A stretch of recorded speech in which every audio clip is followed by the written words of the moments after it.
For the Karachi attack as well, the group has told China that we will target your people if you do not vacate Balochistan and the Gwadar port. So that's the warning that has been issued by the Baloch Liberation Army, saying a direct warning in fact to China and Pakistan. Significant to note that the Baloch Liberation Army is the group that has also claimed responsibility for the Pakistan's Karachi attack.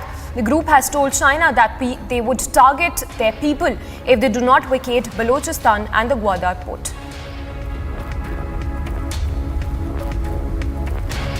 The motive of our attack was very clear. It was a simple and clear message to China and Pakistan to withdraw immediately from Balochistan.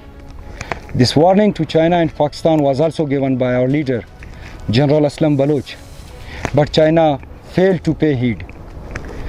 We once again make it clear that Gwadar and the rest of Balochistan belong to Baloch. It's our duty to protect our land and sea. Our operation Zir Pahazak. This is a continuous operation that has been initiated to safeguard the Baloch Sea from China, Pakistan and other foreign powers.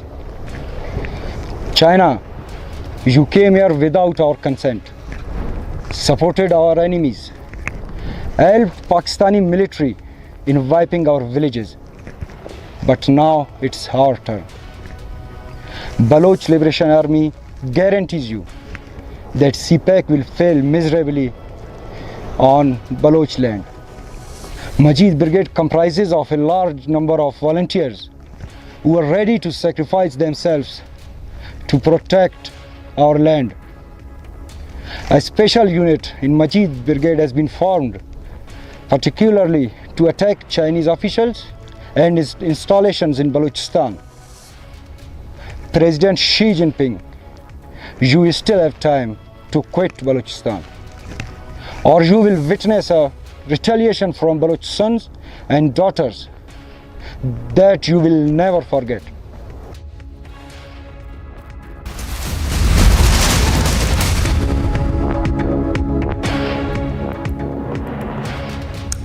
Meanwhile, more updates coming in on the same issue. China has sought an explanation from Pakistan on the Karachi blast, saying, in fact, that's a tweet as well on your screens, a tweet that has been put out by China's mouthpiece, Global Times, which says that no matter who the perpetrators are and whom they are targeting, they must be severely punished. The Pakistani side must conduct a comprehensive and detailed investigation and give the Chinese side an explanation. So the tweet on your screens as well, the tweet that has been put out by the Global Times, an explanation that has been sought from Pakistan after the Karachi blast. The tweet says that no matter who the perpetrators are and whom they are targeting, they must be severely punished, and that the Pakistani side must conduct a comprehensive and detailed probe and give the Chinese side an explanation. Remember, 4 Chinese tutors were killed in the Karachi attack that took place yesterday in the Pakistani university.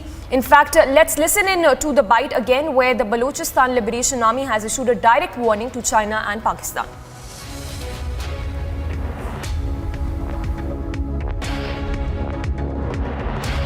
The motive of our attack was very clear. It was a simple and clear message to China and Pakistan to withdraw immediately from Balochistan. This warning to China and Pakistan was also given by our leader, General Aslam Baloch, but China failed to pay heed. We once again make it clear that Gwadar and the rest of Balochistan belong to Baloch. It's our duty to protect our land and sea. Our operation Zir Pahazak. This is a continuous operation that has been initiated to safeguard the Baloch Sea from China, Pakistan and other foreign powers. China, you came here without our consent, supported our enemies, helped Pakistani military in wiping our villages. But now it's our turn. Baloch Liberation Army guarantees you that CPAC will fail miserably on Baloch land. Majid Brigade comprises of a large number of volunteers who are ready to sacrifice themselves to protect our land. A special unit in Majid Brigade has been formed, particularly to attack Chinese officials and its installations in Balochistan. President Xi Jinping, you still have time to quit Balochistan, or you will witness a retaliation from Baloch sons and daughters that you will never forget.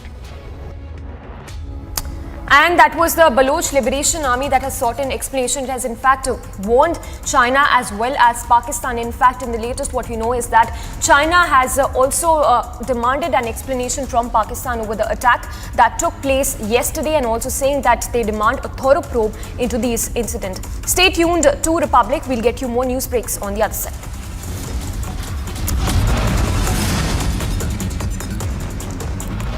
On the other side, Maharashtra DGP likely to submit reports today to Lok Sabha Speaker over the arrest and alleged inhuman treatment meted out to Navneet Rana.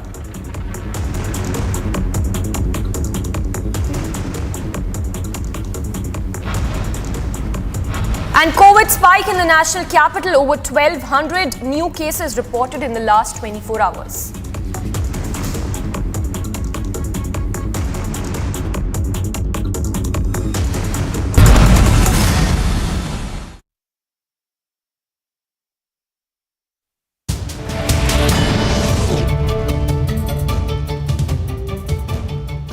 Amity faculty have filed over 1,600 patents.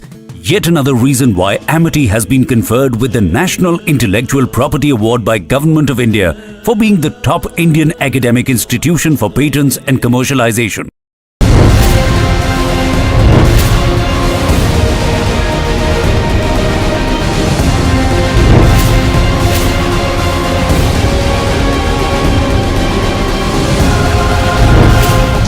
To give an under. Top headlines at 8:30. 11 people dead after electrocution from live wire in Thanjavur in Tamil Nadu. 15 in critical condition. After Bengaluru, 11 electrocuted in Tamil Nadu. Join the Republic Media Network campaign to expose civic apathy in your city. Digvijay Singh gives a new spin to the communal riot, says BJP is paying poor Muslims to pelt stones. Yogi Adityanath orders ministers and bureaucrats to make details of assets public. Will other states follow suit? After Jahangirpuri, Delhi Mayor prepares for month-long anti-encroachment drives in other parts of the national capital.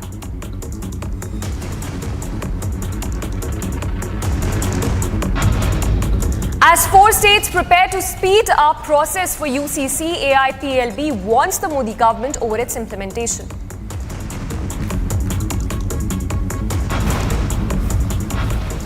Two arrested in connection with alleged gang rape and murder of woman in Dausa. NCW takes cognizance. Maharashtra DGP likely to submit report today to Lok Sabha Speaker over the arrest and alleged inhuman treatment to Navneet Rana. The political war in Maharashtra continues. BJP leader Kirat Sumaya to meet Maharashtra governor today.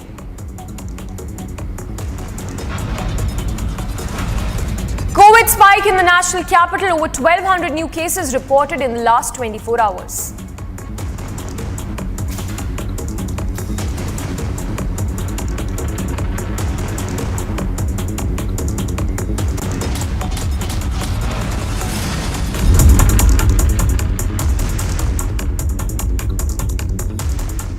Good morning, viewers. We're tracking the big story this morning coming in from Tamil Nadu, where an electrocution incident has taken place.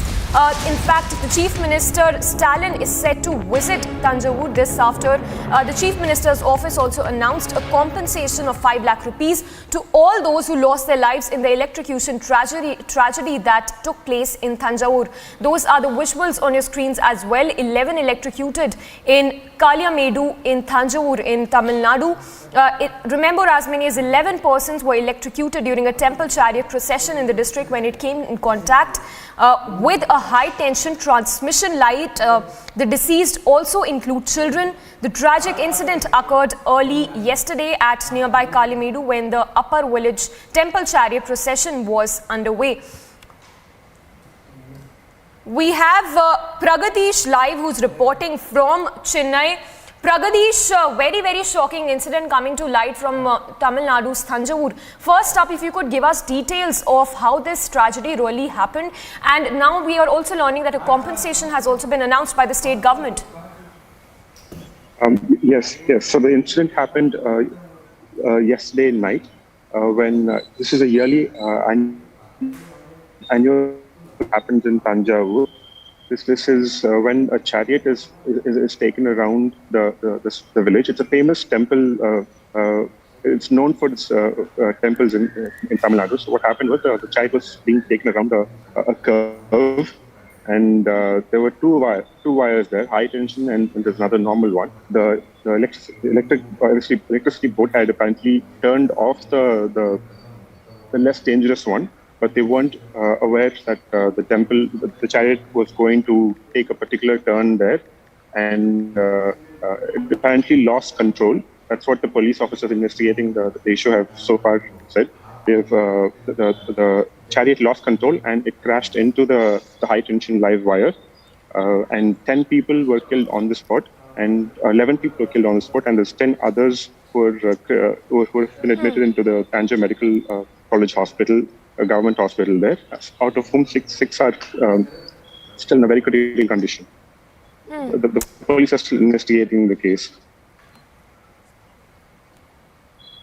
Right. And Pragatish, important to note here the kind of civic apathy, we are seeing, because similar such incident also happened in Bengaluru and another incident now happening in Tamil Nadu's Thanjavur. Any word coming in from the officials, on what really they have to say, because this is really an example of absolute civic apathy. It is. It's shocking, and the people are really devastated there. And considering this is a very famous city known for its temples, they are quite shocked that it's happening, and it's not an uncommon incident also. So they just really want some drastic measures taken there, and in order for them to see that incidents like this are not repeated. And another update so far that we have is that the CM is also likely to visit the place, and he's already announced 5 lakh compensation for the kin of the victims. All right, Pragatish, thanks for the moment. We'll keep coming back to you as you get more details on that. On that note, thanks for the moment, but also let's listen into the soundbite that is coming in of the police official.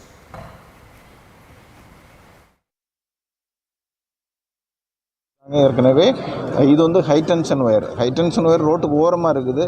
அப்புறம் வந்து ரோட்டில் இது balance நிலைத்தடு மாதிரி அந்த பக்கம் அந்த high tension wire பக்கத்தில் வந்ததாக சொல்கிறாங்க. ஃபயர் சர்வீஸ் உடனடியாக கால் பண்ணி வந்திருக்கிறாங்க. Fire service tension wire off பண்ணியிருக்கிறாங்க ஏற்கனவே. இது வந்து ஹை டென்ஷன் ஒயர் ரோட்டுக்கு ஓரமாக இருக்குது. அப்புறம் வந்து ரோட்டில் இது பேலன்ஸ் நிலைத்தடு மாதிரி அந்த பக்கம் அந்த ஹை டென்ஷன் ஒயர் பக்கத்தில் வந்ததாக சொல்கிறாங்க. ஃபயர் சர்வீஸ் உடனடியாக கால் பண்ணி வந்திருக்கிறாங்க. Fire service. We have the IG Balakrishnan also joining us on the phone line. Sir, what do you have to say about this very tragic incident that has unfolded in Thanjavur? First, we had an incident in Bengaluru, and similar such incident taking place in Thanjavur where 11 people have died due to electrocution.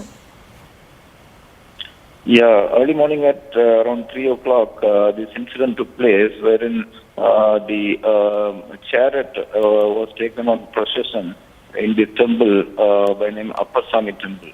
It is an annual affair, and when it was taken on procession, at a particular point, the chariot was supposed to be, returned. So there was they were taking a U-turn there, and at that point in time, the topmost portion of the chariot come in contact. We are not sure whether it came in real contact with the high tension wire or it came within the arc of electricity, but it came closer to the high tension wire, and then electrocution happened. On the spot, the 3 people died, and subsequently at the hospital during the treatment, 8 more people died. Totally 11 people died, and 15 of them are under treatment at Tanjavur Medical College Hospital. The police has started investigation, and the exact reason for electrocution and the sequence of events which culminated in this tragic incident is being investigated. Well, absolutely, sir. And as you mentioned, it is indeed a very tragic incident. I would want to ask you, the kind of action we can expect. How do you intend to crack the whip on the officials really responsible? Because this is an absolute case of civic apathy as well. No, electricity board officials were very much there at the time of procession, and the low tension wire there was switched off, and this is the high tension wire which runs along the road on the side. This was an accident. But further, the investigation is definitely on to ferret out all the facts. Okay, and sir, also if you could tell us, this is indeed a very unfortunate incident. What are the measures you think can be taken to avert such kind of tragedies in future as well? Yeah, we'll first find out the exact reason and sequence of events happen. Then we'll be able to come with the other details. All right, sir, thanks so much for speaking to Republic and giving us all the information that you have on this incident that has unfolded in Thanjavur. In fact, going back to our reporter who is reporting from Chennai, we have Pragatish reporting from Chennai. Pragatish, we were just speaking to the IG Balakrishnan there. He told us about the situation right now. If you could give us a sense as to the situation on the ground right now, because we understand it is a very tense atmosphere at the moment, because this is a great loss for those parents also who've lost their children in this tragedy.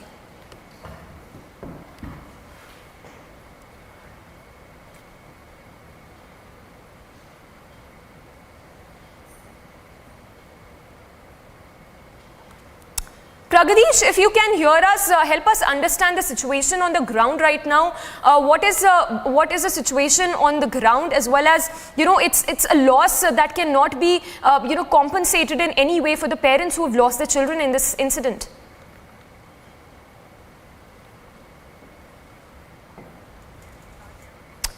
Well, we'll connect with Pragatish again, but very unfortunate incident that has unfolded in Tamil Nadu. A quick wrap of all that's making news from across the country. A scuffle broke out between a group of people over personal enmity in the district of Sabarkantha in Gujarat. Stone pelting also was reported at the site. The police resorted to a lathi charge and imposed the section 144 in the area.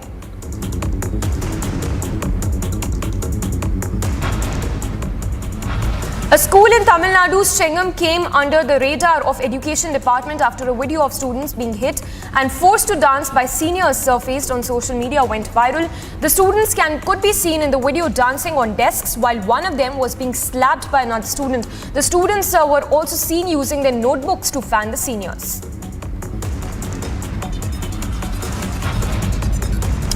4 policemen were suspended from the Bhajpay station in Mangaluru after they detained 3 Bajrang Dal activists for questioning based on a complaint by a Muslim man who alleged he was harassed and stopped from uploading tender coconut to shops outside the temple in the city. BJP leader Ishwar Katil also arrived at the police station in support of the activists, and after which they were released.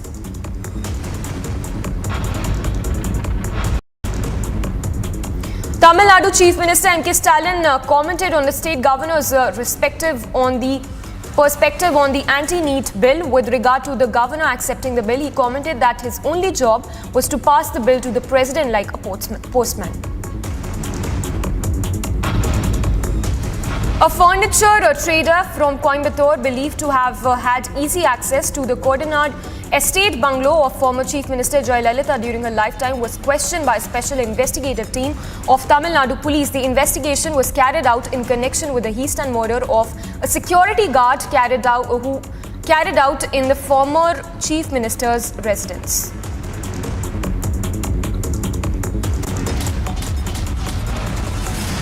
Don't go anywhere. More news breaks and updates are lined up for you on the other side. Digvijay Singh gives a new spin to the communal rights, says BJP paying poor Muslims to peddle stones. And Yogi Adityanath orders ministers and bureaucrats to make details of assets public. Will other states follow suit?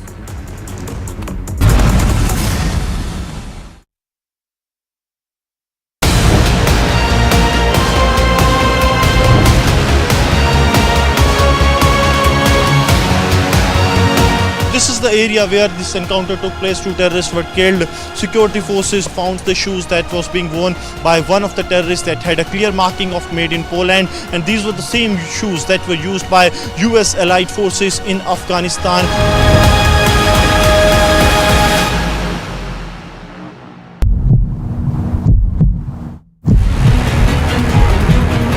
BJP Yuva Morcha, they are going to the Vikas Bhavan. Highly deployment of the local police force, they are already there. BJP workers, they are coming across to the barricade, and the police force, they are trying to stop them. We can see the water cannons is also working there. The water cannons are already deployed, and as we all can see, they are trying to go across the water cannon, and they are trying to go across the water cannon that we can see.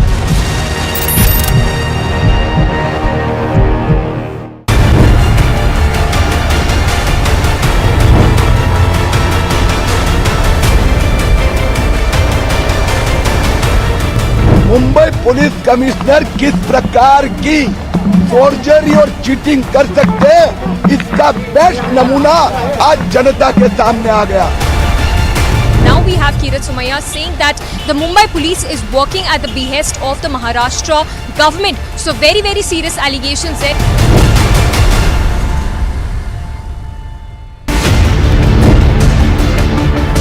Navneet Rana and Ravi Rana, who was claiming that they were mistreated, and now this is a video that has been tweeted by Sanjay Pandey, who is the Mumbai Police Commissioner.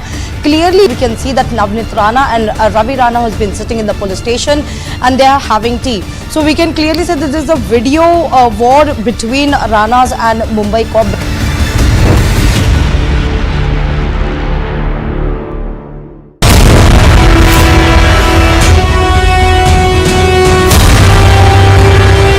It was a long cable here and it was lying down, and the boy was walking on the same pavement, and unfortunately he came in contact with him, and that's when he was electrocuted. FIR has been registered and the investigation is on.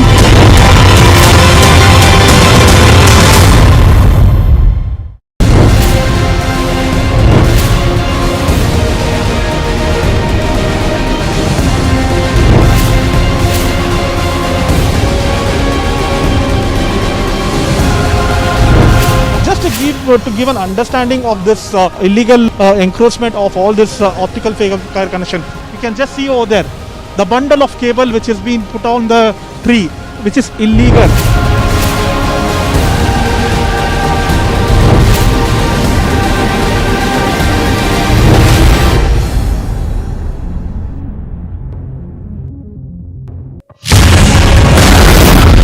The BJP claimed that when the yatra was passing through a mosque, there was violence. They claimed that bottles were thrown. It's taking a political turn. 3 videos showing what happened at Nellore. In fact, police admits that obscene gestures were shown.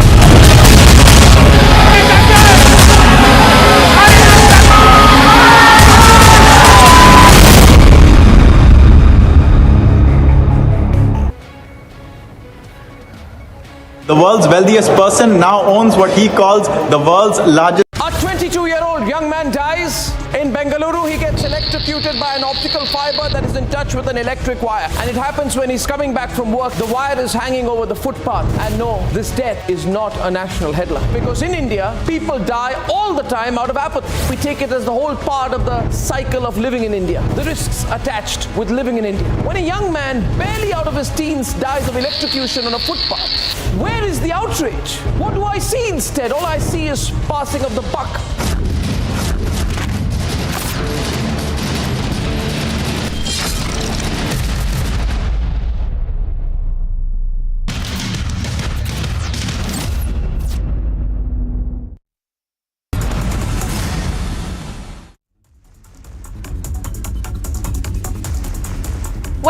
viewers, on to some international news then. The visit of the United Nations Director General in Russia saw the Russian Foreign Minister engaging in a thorough criticism of Western support in Ukraine. The minister further stated that Russia believes it was this form of intervention that was causing a significant deterrence in the possibility for a peaceful engagement with Ukraine. Here's a report. Russia is taking on the United States with the rest of the West over their support for Ukraine in the conflict. The support, particularly military, being provided to the country was being considered the reason that talks could not be successful between Russia and Ukraine. Мы сейчас находимся на таком этапе развития международных отношений, когда наступает момент истины. Либо мы все смиримся с тем, что кто-то в одиночку с группой своих сателлитов решает, как будет жить человечество, либо человечество будет жить на основе устава ООН. Speaking at a joint news conference with United Nations Secretary General, в решающем контексте, конечно, это происходило в результате взятого нашими американскими коллегами и их союзниками курса на безграничное расширение НАТО, утверждение однополярного мира. the foreign minister further talked about the reluctance of the Ukrainians to engage in effective dialogue. Они получили наши новые предложения, я об этом говорил неоднократно. Это, конечно, удручает. Судя по всему, переговоры их особо не интересуют. Они полагаются на то, что сейчас, как им обещали те, кто призывает не дать России победить, и наоборот, те, кто призывает победить Россию и разрушить Россию, что они будут эту линию продолжать. The UN chief, meanwhile, was scheduled to meet the president of the country, followed by a visit to the Ukrainian capital. Agency Report, Republic TV.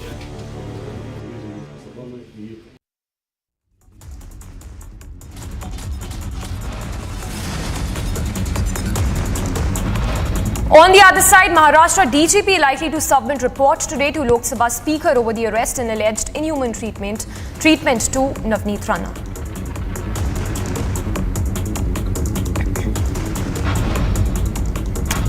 And COVID spike continues in the national capital. Over 1,200 new cases reported in the last 24 hours.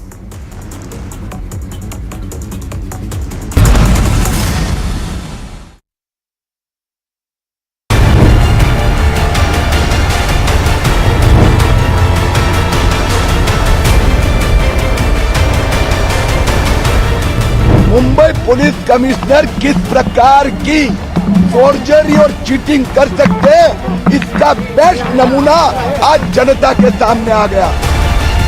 Now we have Kirat Sumaya saying that the Mumbai police is working at the behest of the Maharashtra government. So very serious allegations there.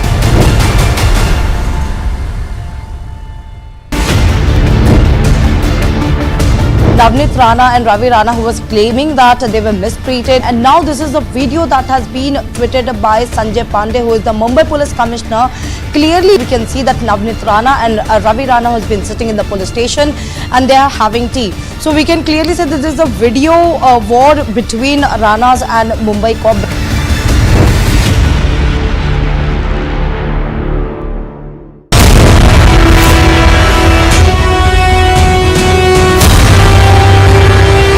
It was a long cable here and it was lying down, and the boy was walking on the same pavement, and unfortunately he came in contact with him, and that's when he was electrocuted. FIR has been registered and the investigation is on.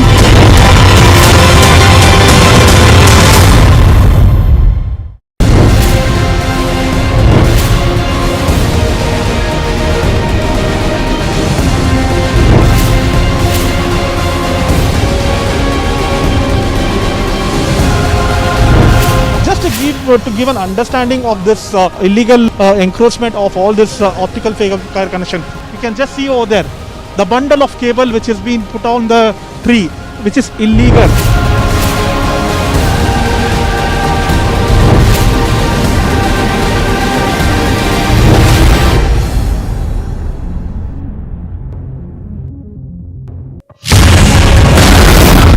The BJP claimed that when the yatra was passing through a mosque, there was violence. They claimed that bottles were thrown. It's taking a political turn. 3 videos showing what happened at Nellore. In fact, police admits that obscene gestures were shown.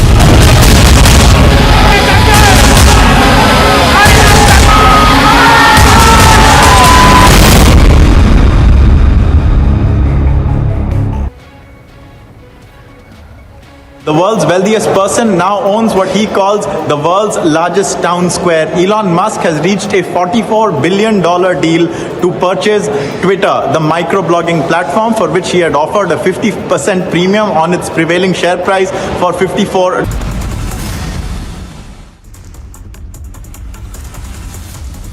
Welcome back, viewers. Let's take a quick look of all the roundup from the action that's taking place in the world of sports. Vladimir Putin handed out state awards to Russian athletes who won medals in this year's Beijing Winter Olympics. Putin showered praise on the figure skating team as well as highlighting the victory of Kamila Valieva, who was the subject of doping allegations following her win in Beijing.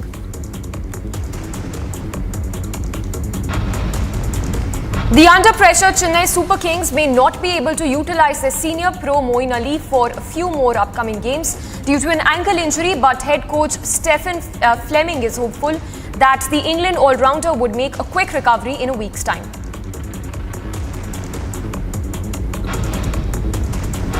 The speed gun radar will be functioning over time when Lockie Ferguson's 150 km per hour hit will continue, and the under pressure, in fact, the speed gun radar will be functioning over time, and this as Gujarat's Titans is set to clash with Sunrisers Hyderabad, with two teams being at the top of the charts.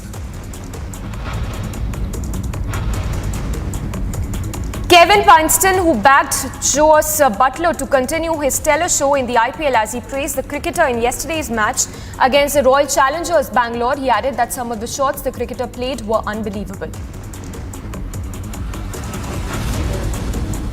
Football fans in Singapore will be able to watch Premier League giants Liverpool take on British club Crystal Palace for the inaugural Standard Chartered Singapore Trophy 2022.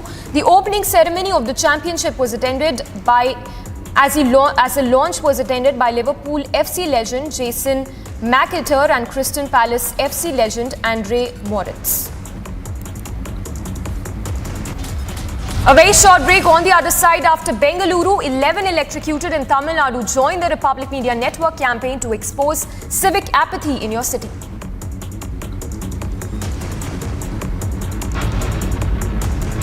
Digvijay Singh gives a new spin to the communal riot, says BJP is paying poor Muslims to pelt stones.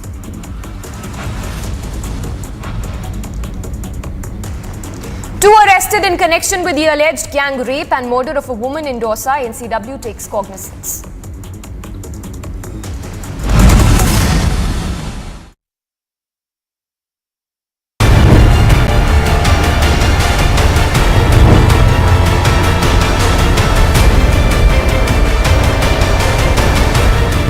Mumbai police commissioner किस प्रकार की forgery और cheating कर सकते हैं, इसका best नमूना आज जनता के सामने आ गया. Now we have Kirat Somaiya saying that the Mumbai police is working at the behest of the Maharashtra government. So very, very serious allegations there.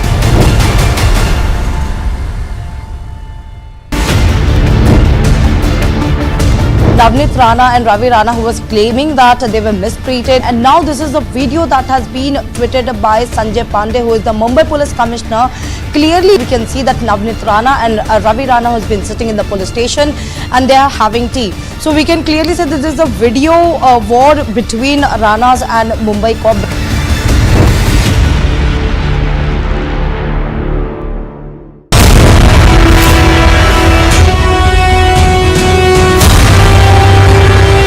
It was a long cable here and it was lying down, and the boy he was walking on the same pavement, and unfortunately he came in contact with him, and that's when he was electrocuted. FIR has been registered and the investigation is on.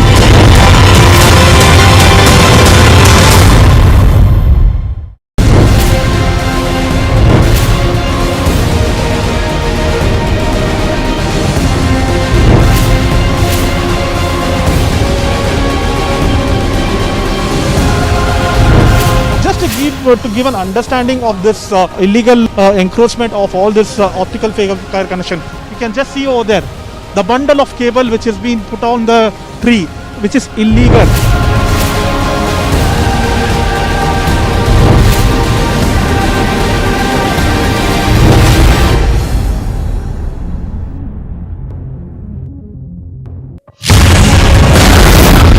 The BJP claimed that when the yatra was passing through a mosque, there was violence. They claimed that bottles were thrown. It's taking a political turn. 3 videos showing what happened at Nellore. In fact, police admits that obscene gestures were shown.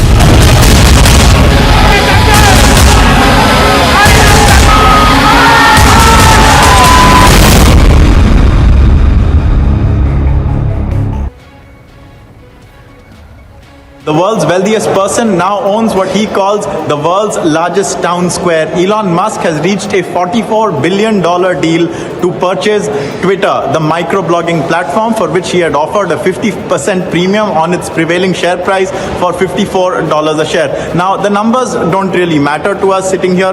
What really does matter is what is going to happen to Twitter. Elon Musk says that the reason he has purchased it is because he wants it to be an absolutist freedom of expression platform. What does freedom of expression mean for Elon Musk? He says that it should be a place where even his staunchest critic can find an open platform to publish their view. That is how he defined it just half an hour before the deal was announced. Trump has said that there will be only one limitation on freedom of expression on Twitter, and that is that it would operate under the ambit of the law of whichever country they are in at the moment. But what will the future hold?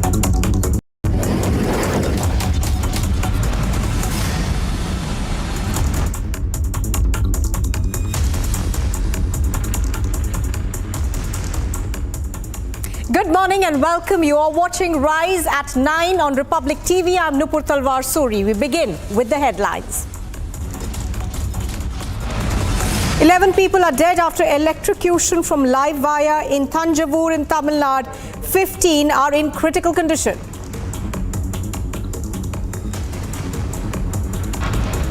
After Bengaluru, 11 electrocuted in Tamil Nadu joined the Republic Media Network campaign to expose civic apathy in your city. Digvijay Singh gives a new spin to the communal riots as BJP is paying poor Muslims to pelt stones.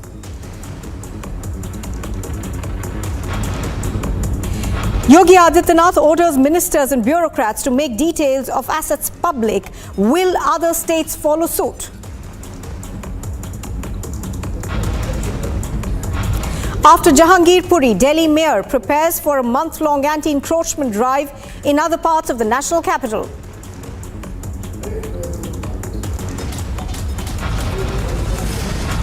As 4 states prepare to speed up process for the UCC, the AIMPLB warns the Modi government over its implementation.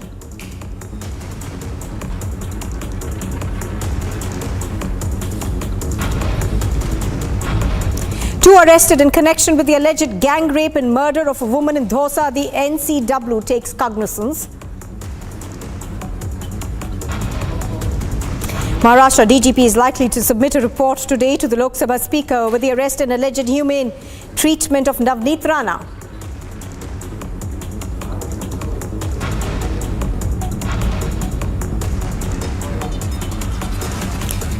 The political war in Maharashtra continues. The BJP leader Kirit Somaiya is to meet the Maharashtra governor today. COVID spike in the national capital. Over 1,200 new cases are reported in the last 24 hours.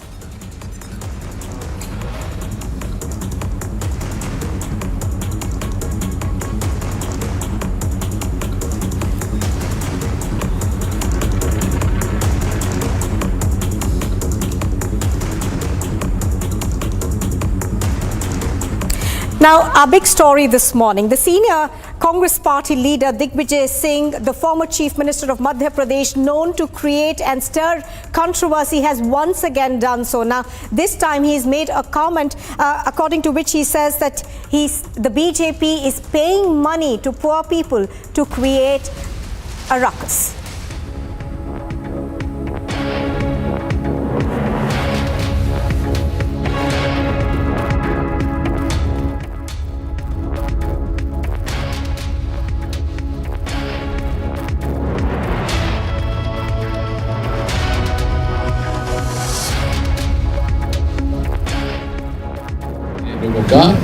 Hindu मुसलमानों के बीच में लड़ाई कराकर।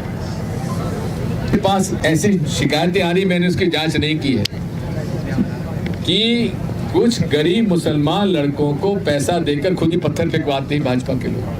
Fact है क्या sir ये आपके पास? ये मेरे पास फैक्ट्स नहीं आए हैं, मैं उसको चेक कर रहा हूँ, मैं इसलिए आरोप नहीं लगा रहा हूँ, लेकिन जो जानकारी आ रही बता रहा हूँ आपको, इसको मैं चेकअप करूंगा, उसकी बात करूंगा।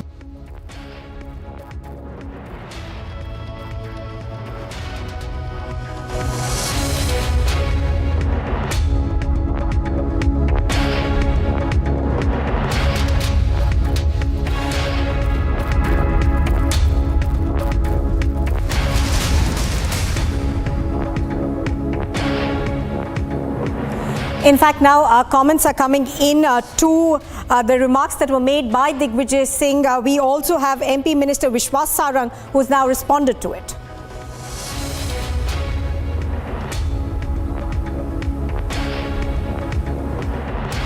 दिग्विजय सिंह की अकल पर ही पत्थर पड़ गए हैं और जिस प्रकार से केवल और केवल नेहरू परिवार की चाटुकारिता के लिए, तुष्टीकरण की राजनीति को आगे बढ़ाने के लिए वो जो बयानबाजी कर रहे हैं वो केवल राजनीतिक है। दिग्विजय सिंह की अकल पर ही पत्थर पड़ गए हैं और जिस प्रकार से केवल और केवल नेहरू परिवार की चाटुकारिता के लिए, तुष्टीकरण की राजनीति को आगे बढ़ाने के लिए वो जो बयानबाजी कर रहे हैं वो केवल राजनीतिक है।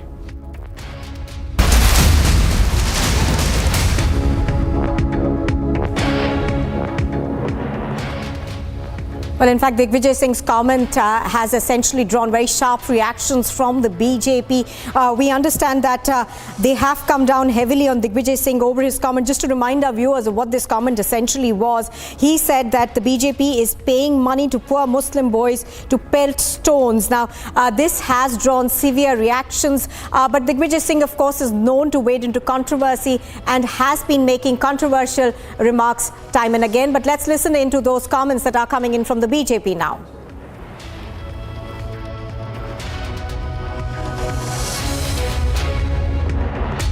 ऐसा है कि उनको अपने गांव में कोई नहीं पूछ रहा, कोई उनको पहचान नहीं रहा, कोई उनको वोट नहीं दे रहा, कोई उनकी पार्टी के साथ चल नहीं रहा। अब अननोटिस्ड हो गई हैं तो नोटिस्ड होने के लिए विश्व भर अभियान दे रही है।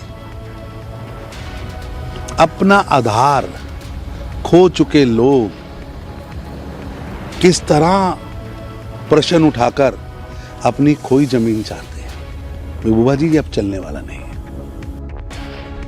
दिग्विजय सिंह पूर्व मुख्यमंत्री कांग्रेस पार्टी के फ्रेंड, फिलोसोफर और गाइड है फेक न्यूज के, खासकर तब जब उनको दंगाइयों और आतंकियों को बचाना है। ये वही दिग्विजय सिंह है जो आज कहते हैं कि बिना फैक्ट के, बिना सबूत के, जो मानते हैं कि उनके पास फैक्ट नहीं है, इंफॉर्मेशन, जानकारी नहीं है, परंतु वो कहते हैं कि भारतीय जनता पार्टी मुस्लिम लड़कों को पैसे देती है पत्थर फेंकने के लिए।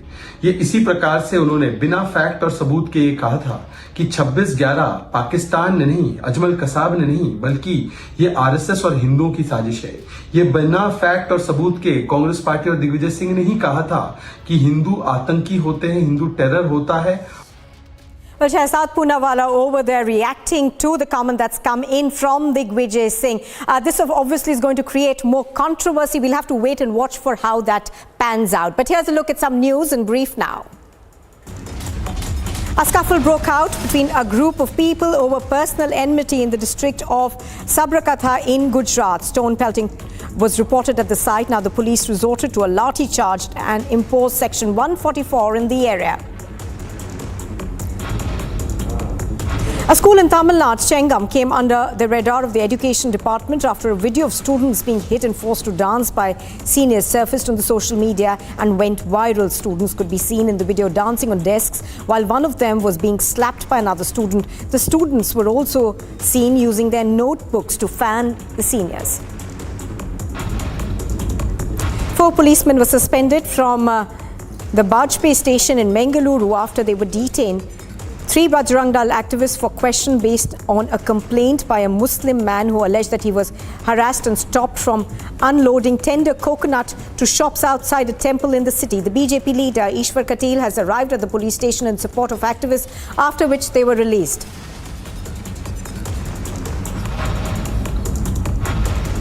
Tamil Nadu Chief Minister M.K. Stalin has commented on the state governor's perspective on the anti-NEET bill.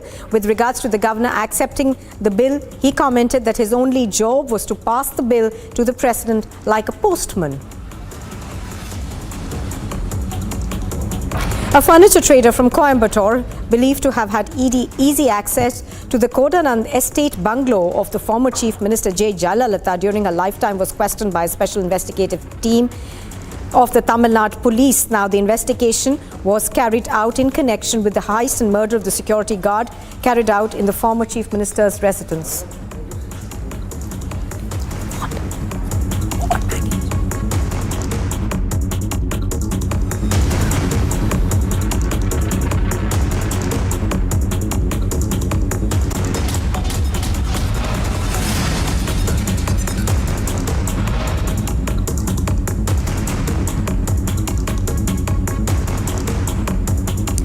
Now, the Secretary General of the United Nations visited Moscow before landing in Kiev. Now, this, of course, had generated enough amount of controversy yesterday, but here's a report on how it's panned out now.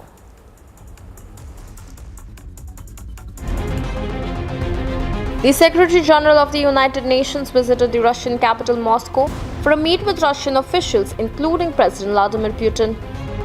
I know that we have today, facing the complex situation in Ukraine, different interpretations about what's happening in Ukraine. But that does not limit the possibility to have a very serious dialogue on how best we can work to minimize the suffering of people.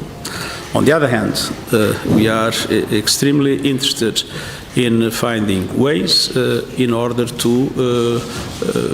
create the conditions for effective dialogue, create the conditions for a ceasefire as soon as possible, create the conditions for a peaceful solution. The official then elaborated on the purpose of his visit to Moscow, denouncing the idea of the war being a special military operation. As Secretary General of the United Nations, I came to Moscow as a messenger of peace.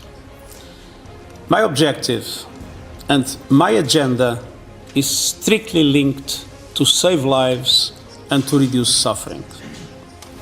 I had a very frank discussion with the Foreign Minister, Sergei Lavrov, and it is clear that there are two different positions on what is happening in Ukraine. According to the Russian Federation, what is taking place is a special military operation with the objectives that were announced. According to the UN, in line with the resolutions passed by the General Assembly, Russia's invasion of Ukraine is a violation of its territorial integrity and against the Charter of the United Nations. But it is my deep conviction that the sooner we end this war, the better, for the people of Ukraine, for the people of the Russian Federation, and those far beyond. The Director General further spoke about his concerns with regards to the rest of the world.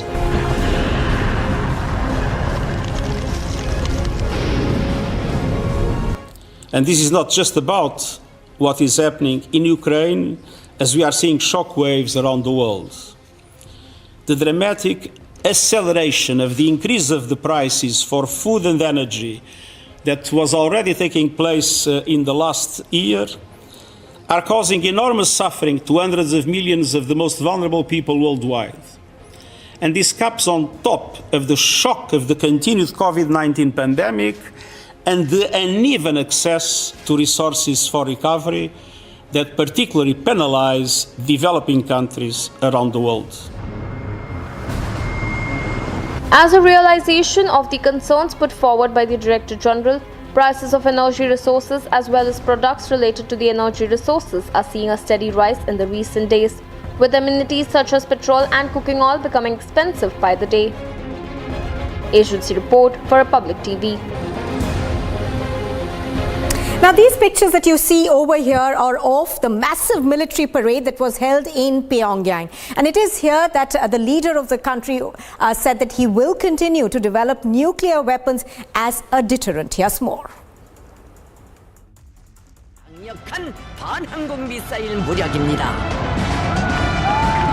Even as he stands at the center of global criticism, North Korean leader Kim Jong-un vowed to accelerate the development of nuclear weapons and threatened to use them if provoked. Kim making the remarks in a speech he delivered at a military parade that featured powerful missiles capable of targeting the country's rivals. This parade marking the 90th anniversary of North Korea's army, the backbone of the Kim family's authoritarian rule, and was held as the country's economy is battered by pandemic-related difficulties, punishing US-led sanctions and its own mismanagement. Kim termed it as a pressure campaign aimed at wresting concessions from the United States and its allies.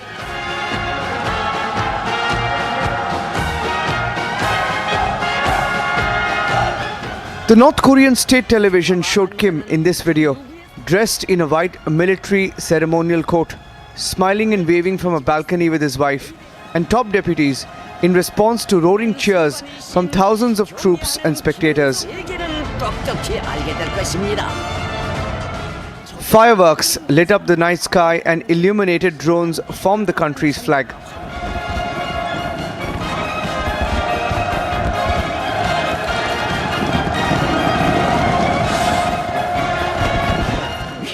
This parade featured thousands of goose-stepping troops and several of North Korea's most powerful missiles. Some of the intercontinental ballistic missiles could put the US homeland well within range, and a variety of shorter-range solid-fuel missiles pose a growing threat to South Korea and Japan. One of the weapons showcased at the brightly illuminated Kim Sung Square, named after Kim's late grandfather and state founder, was North Korea's biggest and newest ICBM, the Hwasong 17.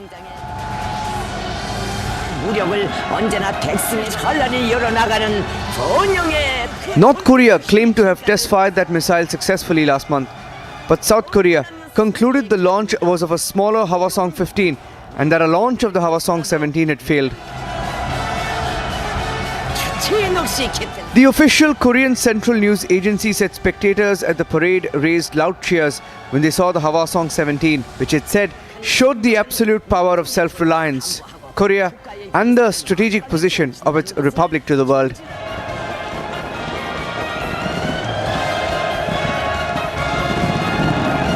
Other weapons rolled out at the parade included what appeared to be a hypersonic missile North Korea first tested in 2021, and a new type of ballistic missile designed to be fired from submarines, an ability North Korea has been pursuing for years.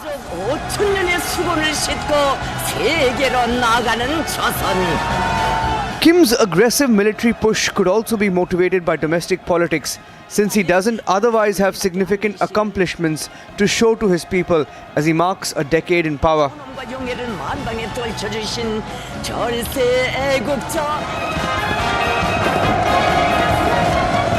There are also signs North Korea is rebuilding tunnels at a nuclear testing ground that was last active in 2017, possibly in preparation for exploding a nuclear device. North Korea, which halted such high-profile tests before entering its new dormant diplomacy with the United States, has conducted 13 rounds of weapon tests this year. Agency report for Republic TV.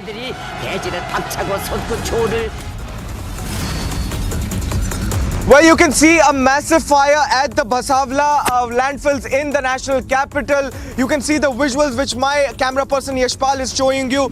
A massive grade 5 fire that has taken place. 5 fire tenders at the spot.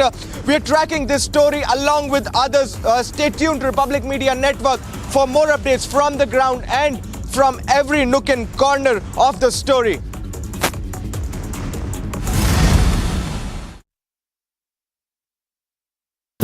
Amity faculty have filed over 1,600 patents.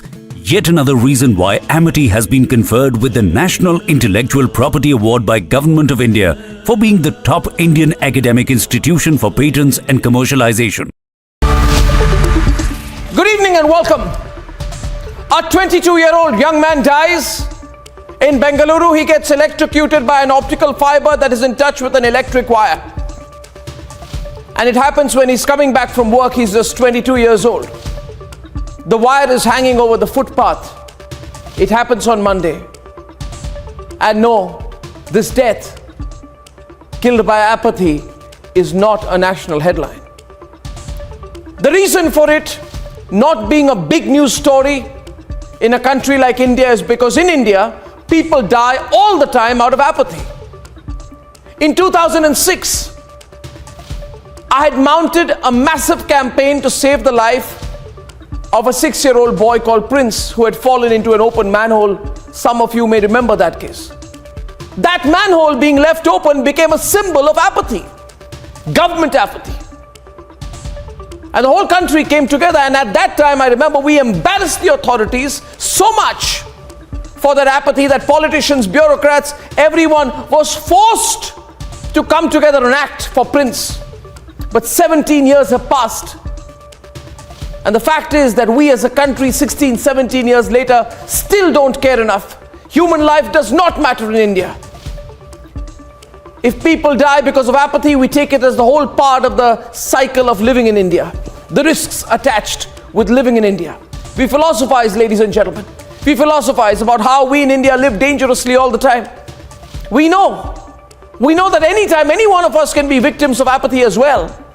And so we just carry on unchanged. And tonight I ask, when a young man barely out of his teens dies of electrocution on a footpath, where is the outrage? What do I see instead? All I see is passing of the buck. And what then is the value of human life in India? Of the value of the life of an Aam Aadmi. Why, 16 years after the whole country fought for Prince, has the country given up the fight, ladies and gentlemen?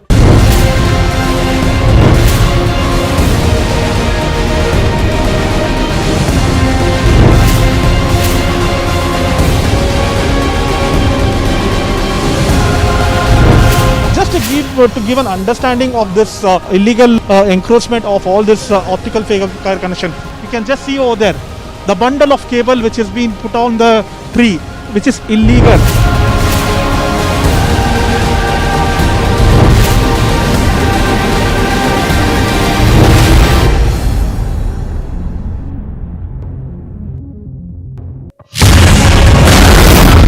The BJP claimed that when the yatra was passing through a mosque, there was violence. They claimed that bottles were thrown. It's taking a political turn. 3 videos showing what happened at Nellore. In fact, 22-year-old young man dies. In Bengaluru, he gets electrocuted by an optical fiber that is in touch with an electric wire. And it happens when he's coming back from work. The wire is hanging over the footpath. And no, this death is not a national headline. Because in India, people die all the time out of apathy. We take it as the whole part of the cycle of living in India. The risks attached with living in India. When a young man barely out of his teens dies of electrocution on a footpath, where is the outrage? What do I see instead? All I see is passing of the buck.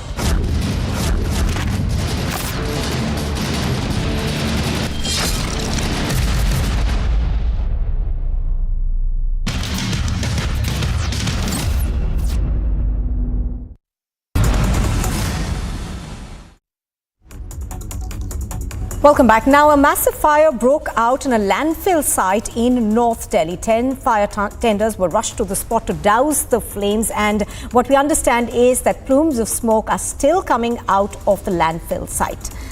In fact, Ananya is reporting from there, and he's bringing us the latest on it. Ananya, good morning. Give us a sense of what's happening around you. I can, of course, see huge plumes of smoke still bellowing out.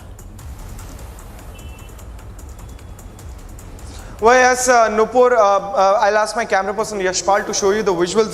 This was a massive fire that has been reported in the national capital's Basavla landfill. Remember that this is a garbage landfill, and the fire still remains at some point at the time. The fire officials are trying to douse off the fire and to control the smoke that is there.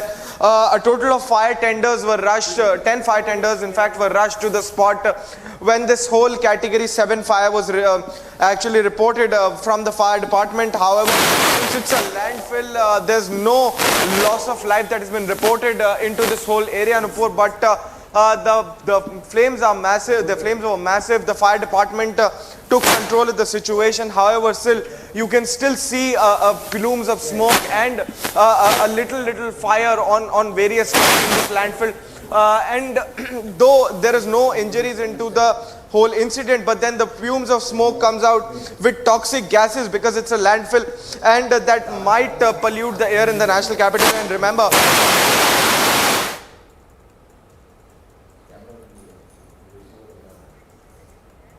All right. As Ananya has been pointing out, obviously this is going to be toxic what's happening in Delhi, and given Delhi's air pollution levels, this is something that is just not desirable. As we can see on our screens, of course, smoke continuing to bellow out of this landfill site, and one of the concerns that authorities will have is the toxic air that now will essentially be breathed by people in the national capital. Ananya is continuing to bring us the latest from there. I think he's back with us now. Ananya, we understand that the Environment Minister has asked for a report from the Delhi Pollution Board, and obviously this is going to be a cause for a great deal of concern given Delhi's track record with pollution. Well, yes, Nupur, that's what I was pointing out to you. This is a massive plume of smoke which is adding up to the pollution in the national capital. Remember that Delhi is itself called one of the most polluted cities in the world, and in fact the Environment Ministry called for a report into this incident. It is very unfortunate that this large plume of fire is reported. See, you can see. I'll ask my camera person Yashpal to show you that people are still going inside this landfill and trying to enter this whole area. Mr. Yashpal will show you how this is happening, and people are still continuing to visit the spot, even though it's a little threatening because the fire, we can still feel the fire to us because it's too hot already. The temperatures are already too high. Plus, the fire department is continuously trying to douse out this fire and also to control. Yashpal to show you a larger view, a wider view of this whole area as to what kind of fire is this and how big of a landfill this is where this fire has been reported. But the only fortunate thing that is there into this whole incident is that there are no casualties reported into this, and the fire was controlled very well by the fire department of the national capital. The Delhi Fire Department's 10 fire tenders were rushed to the spot. They took control of the situation. They took up 10 fire tenders, rushed to the spot. They were there. They doused off the fire, because if the fire would have escalated, it could have been not only a massive problem with regards to the pollution, but since this is a landfill and there are a lot of materials which can be caught under fire, so that would become a concern. That could have become a concern, and the fire could have escalated very easily. But now, as we see that the fire has been controlled, just the plume of smoke going out. So we'll have to wait as to when this. Completely goes off. The cooling operation are still underway. The fire department's fire tenders are still at the spot. So we'll have to wait as to when this whole spot is completely sanitized by the fire department. Nupur. All right, Ananya bringing us the latest on that. Thank you for joining us.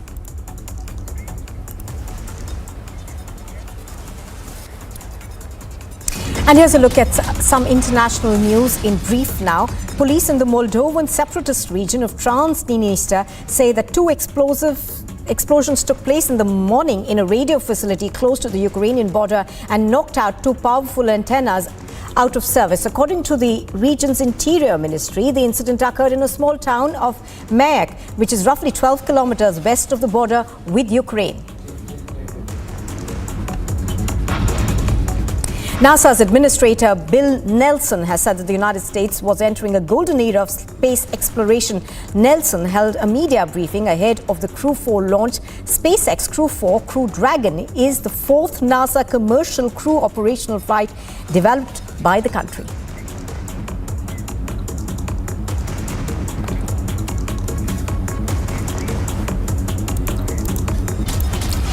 You are watching Republic TV, and still to come on Rise at 9 as 4 states prepare to spend To speed up process for the UCC, the Muslim Personal Law Board warns the Modi government over its implementation. And 2 people are arrested in connection with the alleged gang rape and murder of a woman in Dausa. The NCW takes cognizance.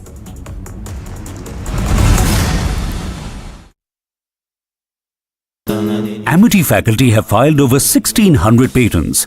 Yet another reason why Amity has been conferred with the National Intellectual Property Award by Government of India for being the top Indian academic institution for patents and commercialization.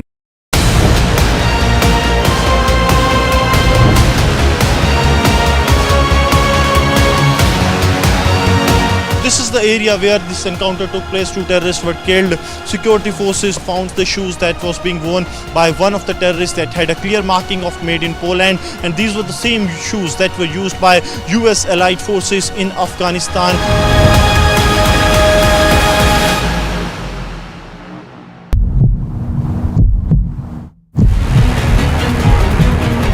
BJP Juba Morcha, they are going to the Vikas Bhavan. Highly deployment of the local police force, they are already there. BJP workers, they are coming across to the barricade, and the police force, they are trying to stop them.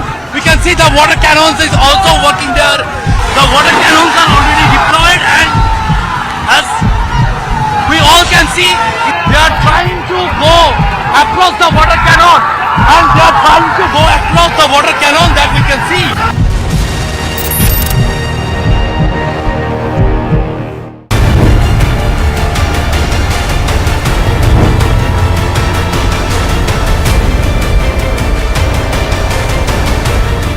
Mumbai police commissioner किस प्रकार की forgery और cheating कर सकते हैं, इसका best नमूना आज जनता के सामने आ गया.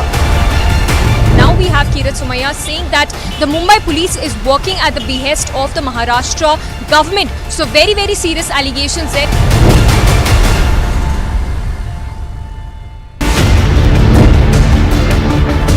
Navneet Rana and Ravi Rana, who was claimed. A quick recap of the top headlines at 9:30. 11 people are dead after electrocution from a live wire in Thanjavur in Tamil Nadu. 15 are in a critical condition. After Bengaluru, 11 electrocuted in Tamil Nadu. Join the Republic Media Network campaign to expose civic apathy in your city.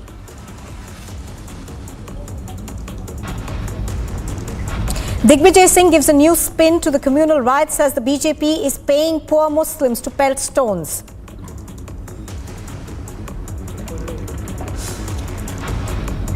Yogi Adityanath orders ministers and bureaucrats to make details of assets public.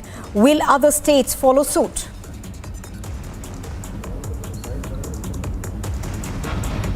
After Jahangir Puri, the Delhi mayor prepares for a month-long anti-encroachment drive in other parts of the national capital.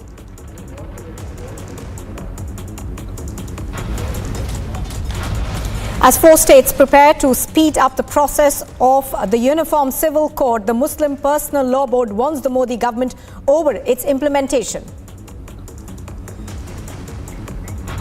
2 people are arrested in connection with the alleged gang rape and murder of a woman in Dausa. The NCW takes cognizance. The Maharashtra DGP is likely to submit a report today on the Lok Sabha Speaker over the arrest and alleged inhuman treatment of Navneet Rana. The political war in Maharashtra continues. The BJP leader Kirat Somaiya is to meet the Maharashtra governor today. And a COVID spike is reported in the national capital. Over 1,200 new cases reported in the past 24 hours.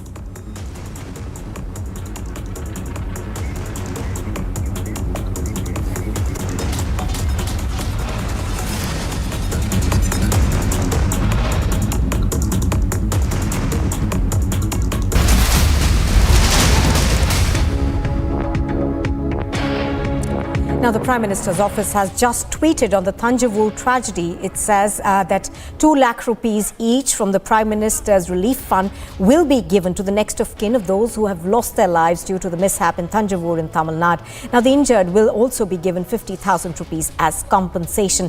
The Tamil Nadu Chief Minister is also now set to visit Thanjavur.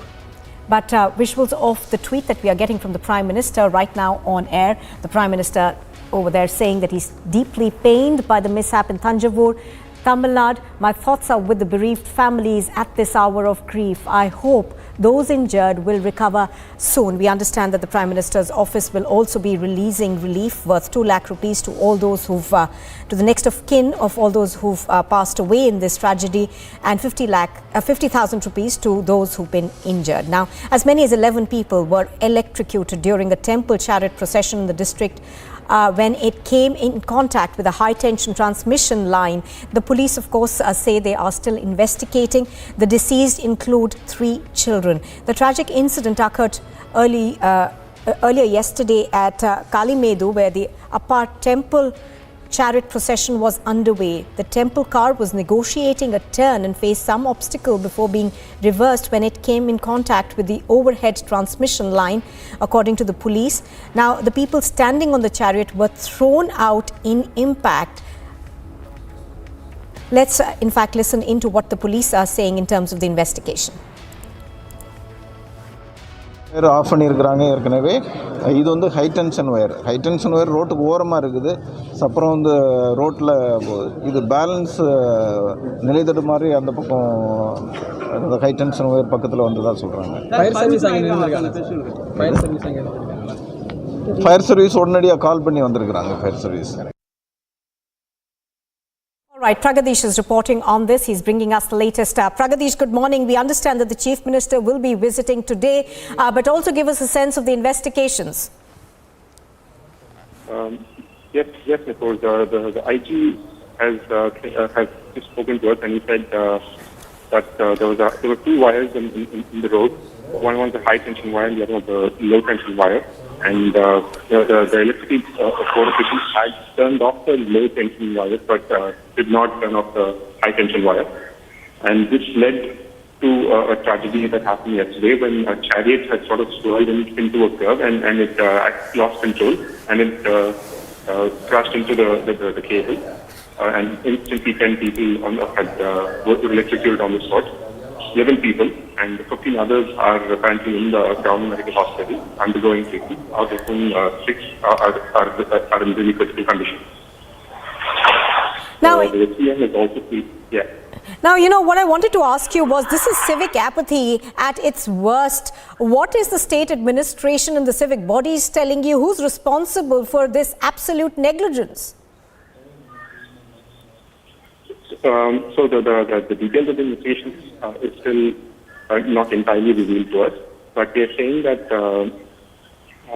the fire officials and the electricity board officials were all present at the scene when it happened, and they immediately rushed to try and save as many people as they could. But according to eyewitness accounts, since it all happened so instantaneously, there wasn't a lot to do then. But this as you mentioned, this is a case of apathy, and this has been happening repeatedly, very frequently, at least over the last month. This is the 4th such incident now, and the people are really disturbed by this.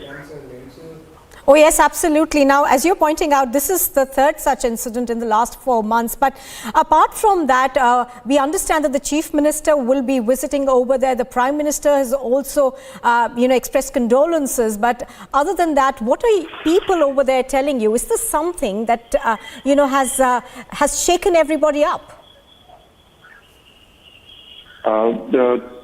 So the people are really disturbed by this, because this is a very famous temple city in the state, and this is an annual festival, and so this is they were expecting a little more responsibility, and I think the Chief Minister M.K. Stalin is set to visit the spot at around 11:30 today. And he's already announced a compensation of 5 lakh rupees for the kin of the victims. That's the latest that's been in this case. All right, absolutely. Accountability, and that's what's lacking over here. Pragadish reporting live from Chennai on this. Thank you.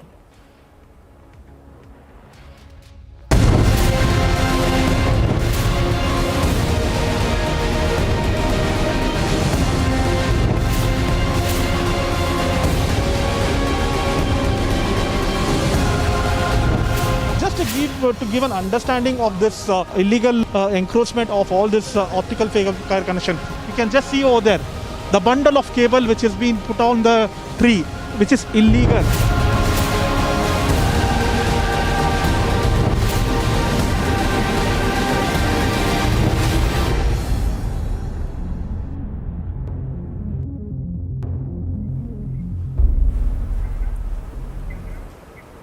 Well, news just coming in. In fact, we are learning that there could be more trouble for the Rana couple. We are learning that their offences wing is likely to be registering a case against Navneet and Ravi Rana. This after Sanjay Raut had alleged that the Rana couple took 80 lakh rupees from Yusuf Lakrawala. Now, this is news that's just coming in. Sources are suggesting that the Mumbai Police's Economic Offences Wing is likely to file a case against the Ranas. The Ranas, do remember, are still in judicial custody. Their bail plea has not yet been taken up by the Sessions Court, which was supposed to happen in Mumbai. But what we understand is that the police has made allegations saying that the Rana couple allegedly took 80 lakh rupees from Yusuf Lakrawala, and that is under probe as well. So the Mumbai Police's Economic Offensive Wing is likely to register a case against them. Alicia is reporting on this.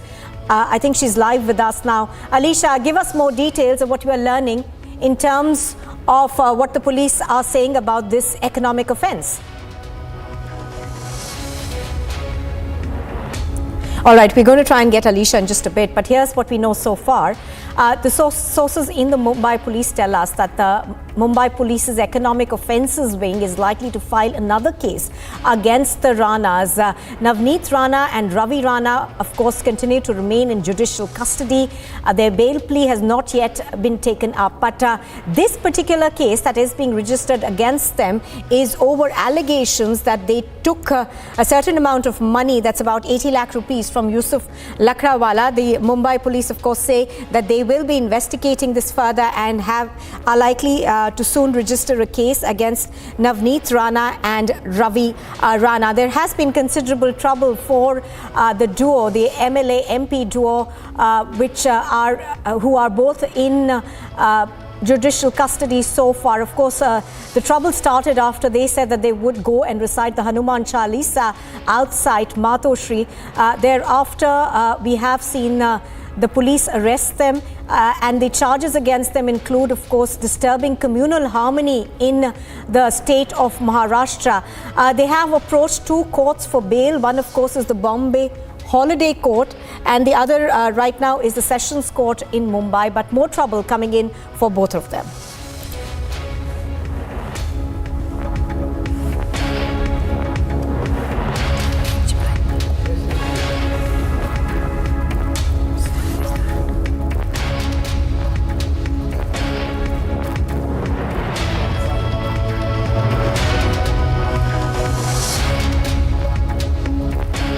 Now, in a big fight against terror in Jammu and Kashmir, police have busted another terror module in Kulgam. Here's more on what happened.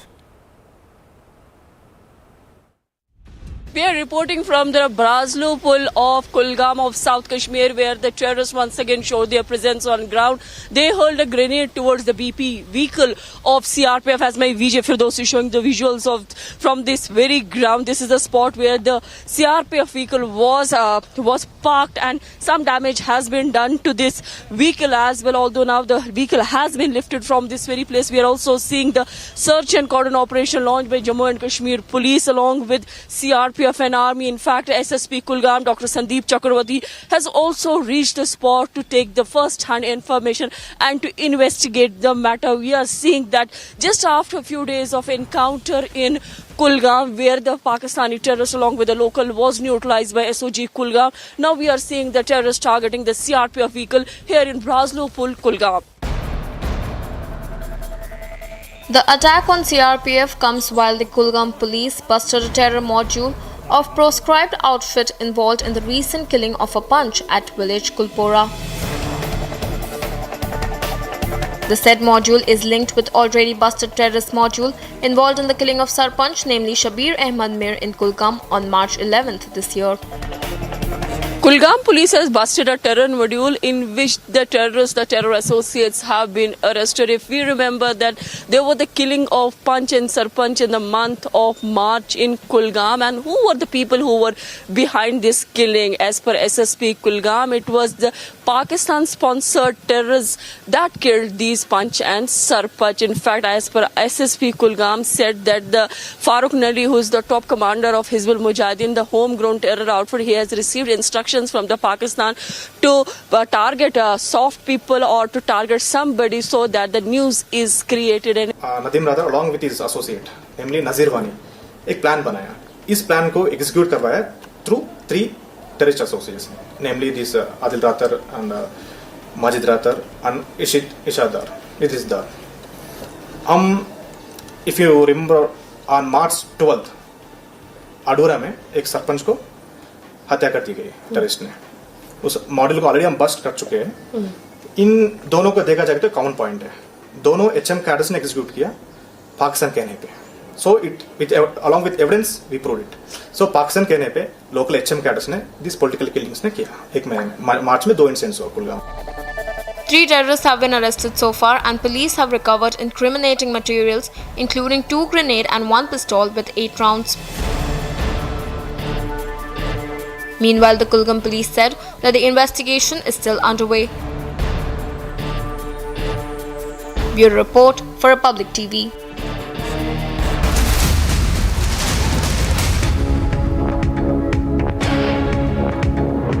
Well, we're now getting in details now that an AIMIM MLA was blocked by the authorities as he attempted to have an iftar party. The AIMIM Telangana MLA Kausar Moinuddin and another leader Salim and Ilyas Bhagwan had visited the Kalburgi prison with food. Sagay Raj is reporting on this and he's bringing us more details. Good morning, Sagay. Give us more details of what really happened. So yesterday evening, while breaking the fast, these leaders, AIMIM leaders, including AIMIM MLA Kausar Moinuddin, Salim and Kalburgi leader Ilyas Bhagwan had visited Kalburgi prison with the food, and they had seek permission from the jail authorities to allow them inside to break the fast, that is the iftar, with the prisoners who are already arrested by Hubballi police in connection with Hubballi violence, which was been reported on April 16. The prison authorities did not grant permission to these leaders, stating security reasons. And disappointed with that, these MLAs had left. 103 prisoners out of 146 are in Kalburgi prison, and rest of them are in Bellary prison. Realizing this, these MLAs who have realized all their supporters as well as leaders of Hubballi are being imprisoned here, they had packed their food and went there. People are criticizing that what is the need of MLA visiting them, because they have already been accused of creating violence in Hubballi district, and now AIMIM MLA and leaders visiting them will motivate them more to get involved in this kind of violence. And this is not the right example that these MLAs are setting across the country at this point of time. Absolutely. Another example of vote buying politics. Thank you very much for joining us, Sagay, for joining us. And here's a look at what's coming up next. Yogi Adityanath orders ministers and bureaucrats to make details of assets public. Will other states follow suit now? After Jahangir Puri, Delhi Mayor prepares for a month-long anti-encroachment drive in the other parts of the national capital.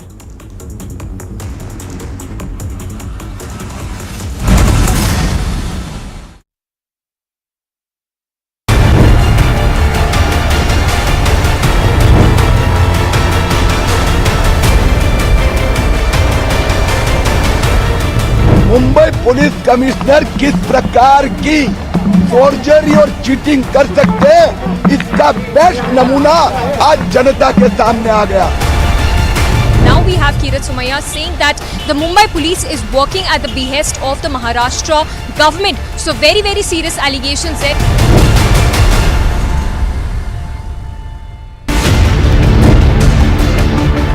Navneet Rana and Ravi Rana, who was claiming that they were mistreated, and now this is a video that has been tweeted by Sanjay Pandey, who is the Mumbai Police Commissioner. Clearly we can see that Navneet Rana and Ravi Rana has been sitting in the police station and they are having tea. So we can clearly say that this is a video war between Ranas and Mumbai Cop.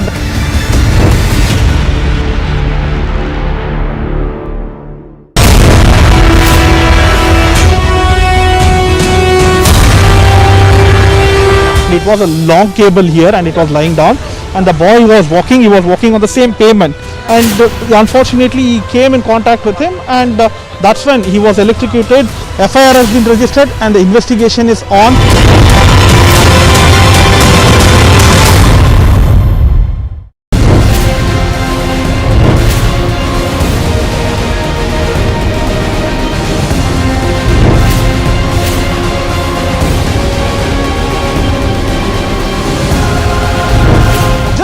To give an understanding of this illegal encroachment of all this optical fiber connection, you can just see over there the bundle of cable which is being put on the tree, which is illegal.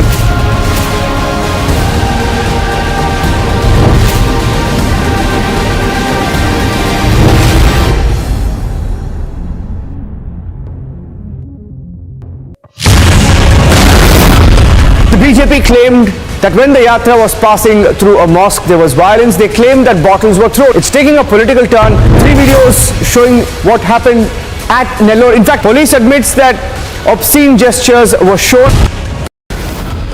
The BJP claimed that when the yatra was passing through a mosque, there was violence. They claimed that bottles were thrown. It's taking a political turn. 3 videos showing what happened at Nellore. In fact, police admits that obscene gestures were shown.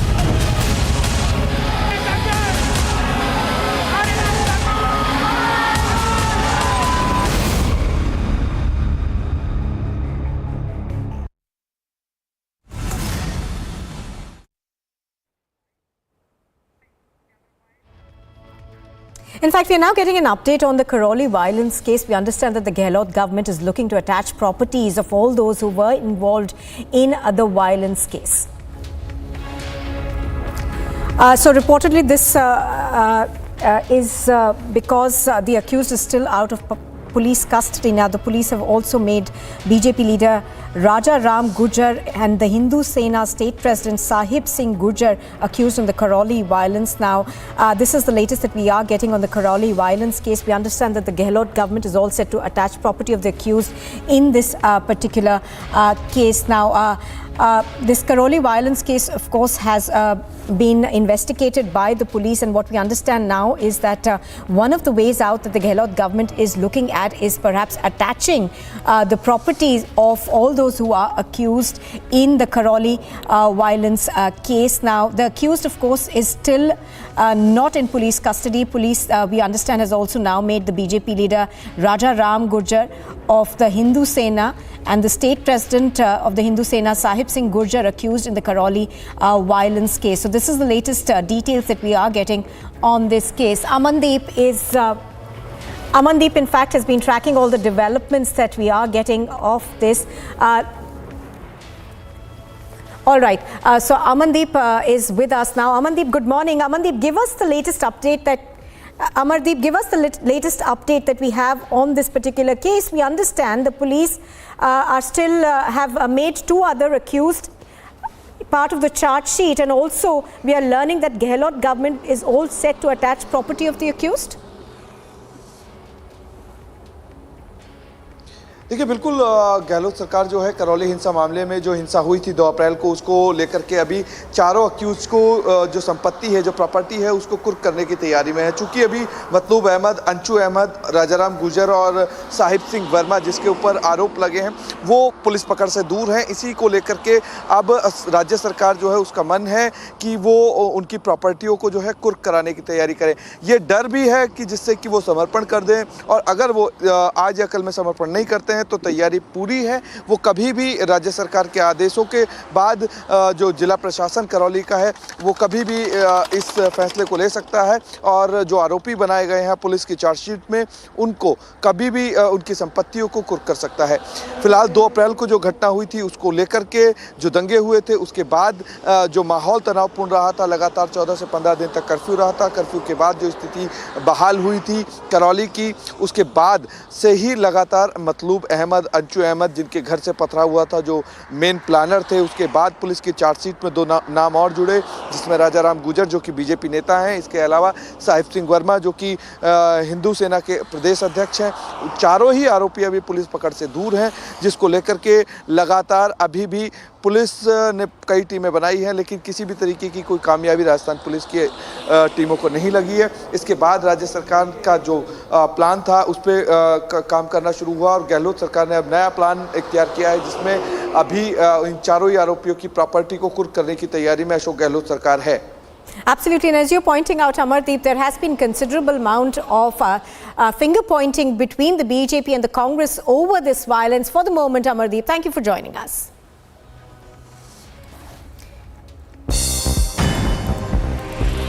And here's a look at the top international news this morning. A team of lawyers from Texas and Missouri have appeared before the Supreme Court to push for the Biden administration to keep asylum seekers waiting in Mexico. The Biden administration is seeking the Supreme Court's go-ahead to end a controversial Trump-era immigration program that forces some people seeking asylum in the United States to wait in Mexico for their hearings. The Mexican president has urged Latinos in the United States of America not to vote for parties or candidates who mistreated them. He was reacting to comments by Donald Trump earlier. Trump said that he had made Lopez Obrador deploy soldiers along the US-Mexico border and mentioned when he threatened to impose custom duties on Mexican president said his government won't allow US politicians to use Mexico as a punching bag, as Mexico has often been a target of Trump's speeches.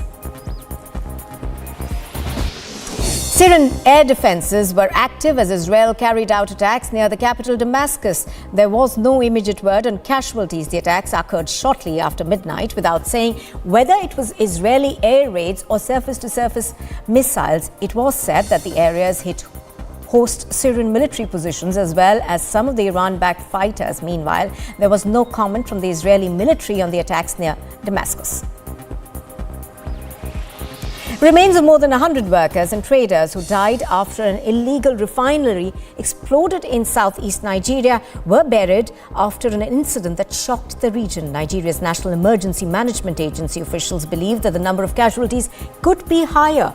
Meanwhile, Nigeria's security forces are still hunting for 2 suspects who have been blamed by authorities for the explosion. Wildfires burning in the portion of Old Bisbee since late Monday have prompted evacuations. So far, about 15 people have been evacuated from the Wood Canyon area and about 30 more people are on standby. The fire is estimated at up to 150 acres. Crews have been fighting the fire all night, actively working in an effort to keep it from moving. Meanwhile, a rescue shelter has been set up at St. Patrick's Catholic Church.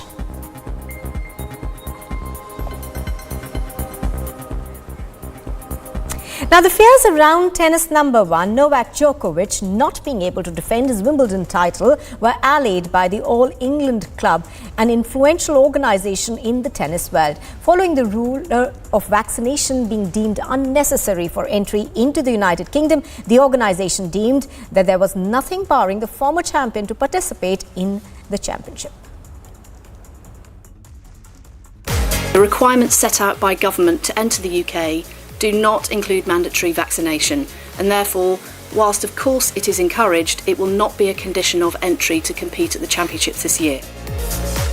The latest directive by All England Club has now brought a ray of hope for Novak Djokovic, who now has a shot at becoming 7-time champion on the grass court. With unjabbed players not being barred from participating in Wimbledon, the road for Djokovic to defend his men's singles title is now clear. The Serbian world number 1 was not allowed to play at the Australian Open in January, following a row that centred around him being unvaccinated and a litigious tug-of-war with the top officials. But after 3 months, the organizers are expecting a crowd of 42,000 spectators, and all eyes are now on Novak Djokovic as the tennis star gets another chance to defend his title. Agency report for Republic TV. You are with Republic, and we've got a lot more lined up, including after Bengaluru, 11 people are electrocuted in Tamil Nadu. Join the Republic Media Network campaign to expose civic apathy in your city. Digvijay Singh gives a new spin to the communal riots as the BJP is paying poor Muslims to pelt stones.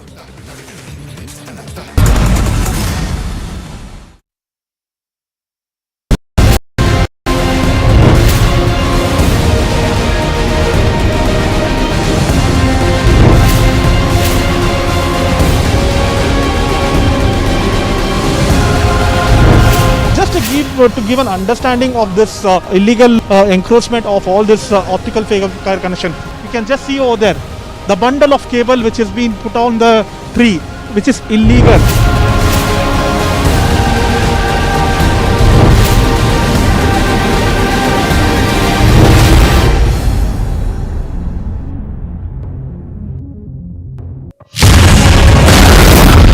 The BJP claimed that when the yatra was passing through a mosque, there was violence. They claimed that bottles were thrown. It's taking a political turn. 3 videos showing what happened at Nellore. In fact, police admits that obscene gestures were shown.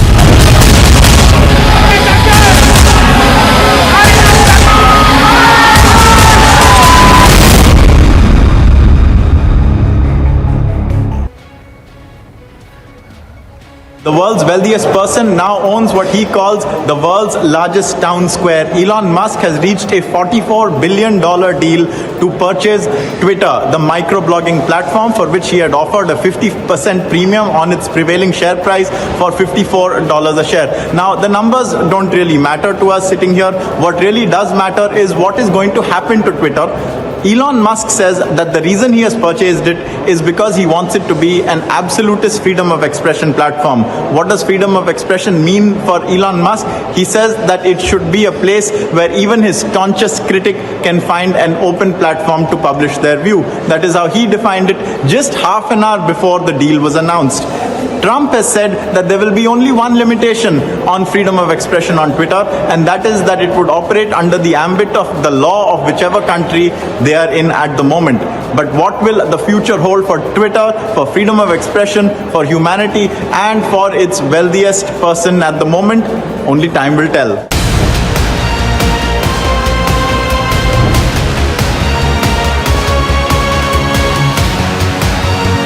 This is the area where this encounter took place. 2 terrorists were killed. Security forces found the shoes that was being worn by one of the terrorists that had a clear marking of made in Poland, and these were the same shoes that were used by US allied forces in Afghanistan.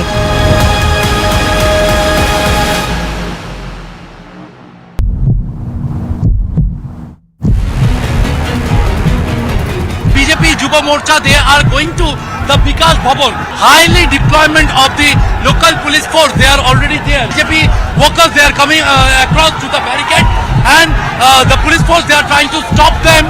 We can see the water cannons is also working there. The water cannons are already deployed, and as we all can see, they are trying to go across the water cannon, and they are trying to go across the water cannon that we can see.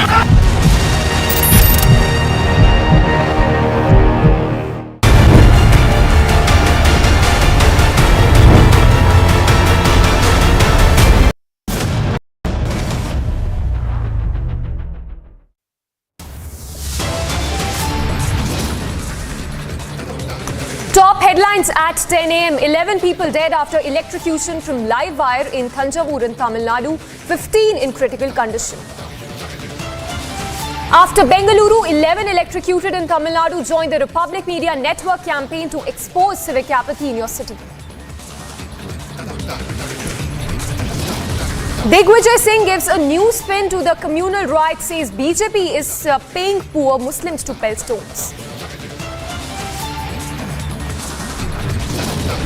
Yogi Adityanath orders ministers and bureaucrats to make details of assets public. Will other states follow suit? After Jahangirpuri, Delhi Mayor now prepares for month-long anti-encroachment drives in other parts of the national capital. As 4 states prepare to speed up process for Uniform Civil Code, AIMPLB warns the Modi government over its implementation. 2 arrested in connection with alleged gang rape and murder of woman in Dausa. NCW now takes stock. Maharashtra DGP likely to submit reports today to Lok Sabha Speaker over the arrest and alleged inhumane treatment of Navneet Rana. The political war in Maharashtra continues. BJP leader Kirit Somaiya to meet Maharashtra governor today.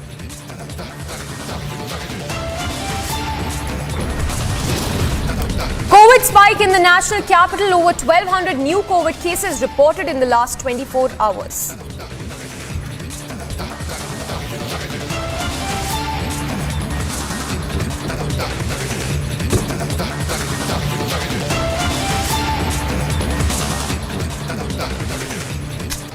And starting with the top focus this morning at 10 a.m., Rajya Sabha MP and senior Congress leader Digvijay Singh has once again made a shocking statement creating a controversy.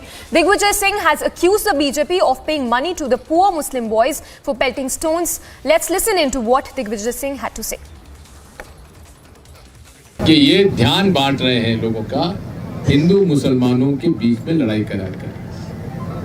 मेरे पास ऐसी शिकायतें आ रही, मैंने उसकी जांच नहीं की है कि कुछ गरीब मुसलमान लड़कों को पैसा देकर खुद ही पत्थर फेंकवाते हैं भाजपा के लोग। फैक्ट है क्या सर ये आपके पास? ये मेरे पास फैक्ट्स नहीं आए हैं, मैं उसको चेक कर रहा हूँ, मैं इसलिए आरोप नहीं लगा रहा हूँ, लेकिन जो जानकारी आ रही बता रहा हूँ आपको, इसको मैं चेकअप करूंगा, उसकी बात करूंगा। The government has responded to the statements that were made by Digvijay Singh. In fact, responding to Digvijay Singh, MP Minister Vishwas Sarang has said that BJP is a party that stops riots and isn't the one that promotes violence. In fact, the minister also asked Digvijay Singh to show proof over his allegations.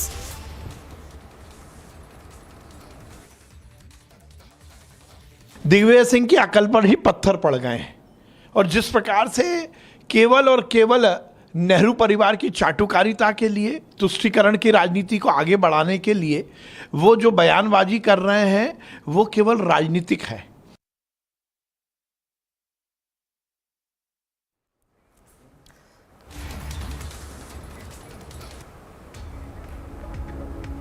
We have MP Minister Narottam Mishra also joining us on the broadcast. Sir, good morning. Thanks for taking out time and speaking to Republic. आप इस बारे में क्या कहना चाहेंगे? दिग्विजय सिंह ने एक बहुत बड़ा स्टेटमेंट दिया है कि बीजेपी पैसे दे रही है मुस्लिम लोगों को स्टोन्स पेल्ट करने के लिए। दो बातें आती हैं विचार में। एक तो ये आती है कि इससे इन्होंने ये सिद्ध कर दिया कि पत्थर किसने फेंके हैं, रामनवमी को पत्थर किसने फेंके, इनके बयान से एक तो ये बात सिद्ध हो गई। दूसरी कि अभी तक ये देश को बदनाम करते थे, चुनाव आयोग को बदनाम करते थे, न्यायपालिका को बदनाम करते थे, सेना को बदनाम करते थे। इस बार इन्होंने कौम को बदनाम कर दिया। रमजान के पवित्र महीने में पैसे लेके पत्थर फेंकते हैं मुसलमान, उनको ऐसा बना दिया इनने। ये दो बातें हैं इस पवित्र मास में, एक कौम को बदनाम कर दिया है जी। और आप क्या कहना चाहेंगे, क्योंकि दिग्विजय सिंह ने जो ये स्टेटमेंट दिया है इस पर काफी बीजेपी लीडर्स ने रिएक्शन भी दिया है। हमें तरुण चुग ने जवाब दिया है, शहजाद पूनावाला ने भी रिप्लाई करा है। पर अभी आपकी क्या डिमांड है, क्योंकि ऐसा स्टेटमेंट देना वो भी इस टाइम पे जब कम्युनल क्लैशेस हो रहे हैं, ये और ज्यादा चीजों को बढ़ाएगा ही, एग्रीवेट करेगा। ये आप अकेले उनके बयान से मत सोचो। जब दंगा हुआ था तो पहले दिन ही इनने फॉल्स फोटो जारी किया था, एक फेक फोटो, भगवा खरगोन में भगवा फहराते हुए एक नौजवान का फोटो। ये दरअसल क्या था कि दंगे की स्थिति को तत्काल नियंत्रण में कर लिया मध्य प्रदेश सरकार ने। अब इनकी पीड़ा है, ये चाहते हैं कि दंगे हों देश के अंदर, तो इस तरह के बयान, इस तरह से फेक फोटो, फॉल्स खबरें, इसमें खुद कह रहे हैं ये कि मैंने पुष्टि नहीं की है, उसके बावजूद भी कह रहे हैं इस बात को एक पूर्व मुख्यमंत्री, इनकी मानसिकता साफ दिखाई देती है। इनको इसीलिए तो पाकिस्तान जिंदाबाद का नारा काजी साहब जिंदाबाद का सुनाई देता है। इनके मन के अंदर क्या है, समय समय पर मन का चोर। इस बार वो फंस गए। मुसलमानों को उन्होंने इस तरह का तनखैया बता दिया, पैसे लेके काम करने वाला, पत्थर फेंकने वाला बता दिया युवाओं को। रमजान के महीने में फंस गए हैं इस बार। All right, Narottam Mishra ji, thanks for taking out time and giving us your response on the whole controversy now that has erupted over the statement that was made by Digvijay Singh. In fact, on that note, we have some more reactions coming in. Let's listen in. ऐसा है कि उनको अपने गांव में कोई नहीं पूछ रहा, कोई उनको पहचान नहीं रहा, कोई उनको वोट नहीं दे रहा, कोई उनकी पार्टी के साथ चल नहीं रहा। अब अननोटिस्ड हो गई हैं तो नोटिस्ड होने के लिए विश्व भर अभियान दे रही है। अपना आधार खो चुके लोग किस तरह प्रश्न उठाकर अपनी खोई जमीन चाहते हैं। महबूबा जी, ये अब चलने वाला नहीं है। दिग्विजय सिंह पूर्व मुख्यमंत्री कांग्रेस पार्टी के फ्रेंड फिलोसोफर और गाइड है फेक न्यूज के, खासकर तब जब उनको दंगाइयों और आतंकियों को बचाना है।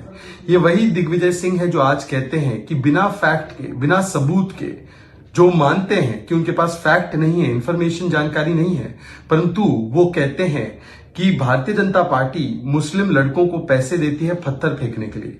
ये इसी प्रकार से उन्होंने बिना फैक्ट और सबूत के ये कहा था कि 26/11 पाकिस्तान ने नहीं, अजमल कसाब ने नहीं, बल्कि ये आरएसएस और हिंदुओं की साजिश है।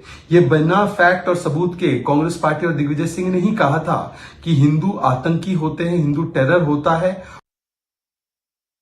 The whole incidents of Jignesh Mewani brought to Assam by Assam police, arrested, and then again on another case after getting bail re-arrested to be produced before the court of another district, all are due to political interference in the police department by the present government. Actually, the case initially for which Assam police hurriedly went to Gujarat was not necessary. Only due to partial activity of Assam police, they have acted so. Because for the sections for which case was registered, a notice was to be served only, not arrested beforehand.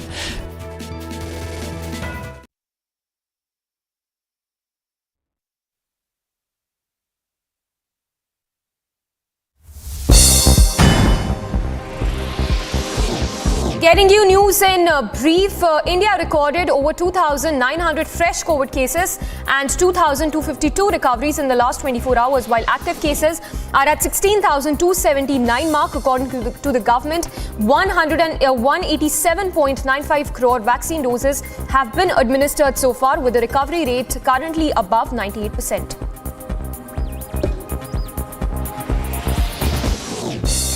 A massive fire broke out at Delhi's Bhalsawa dump yard yesterday, with at least 12 fire tenders at the spot to douse the flames, which were raging on for several hours.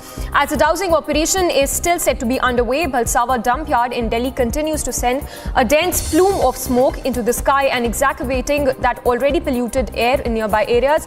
Meanwhile, Delhi Environment Minister has asked the Delhi government to submit a report on the fire at the Bhalsawa landfill within 24 hours.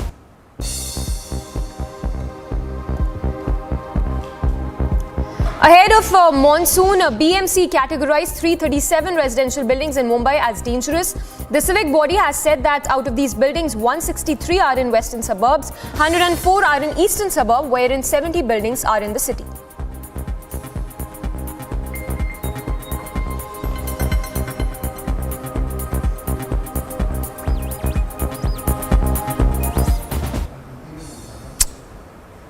And getting in more news with respect to the tragic incident that unfolded in Tamil Nadu's Thanjavur. Now, the Prime Minister's office has also tweeted on the tragedy that took place early this morning. It said that 2 lakh rupees each would be given to the next of the kin of those who have lost their lives due to the mishap that happened in Thanjavur, Tamil Nadu. The injured would be given 50,000 rupees each. Also significant to know that the Tamil Nadu Chief Minister is also set to visit Thanjavur today. This after the tragic incident unfolded in Thanjavur this morning, in which 11 people, including children, were killed after a temple car came in contact with live electricity wire in Thanjavur district. What we are also told is that Chief Minister N.K. Stalin is scheduled to visit Thanjavur at around 11:30 a.m.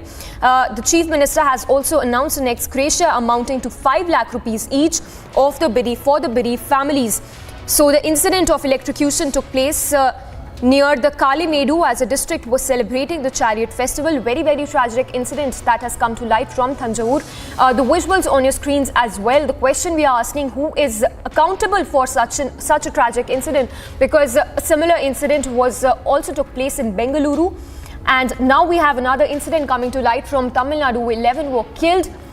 And in fact, the latest what we are told is that the Tamil Nadu Assembly has passed an attention resolution as well on the same. In fact, we have a reaction as well coming in from the Inspector General. Let's listen into what he had to say.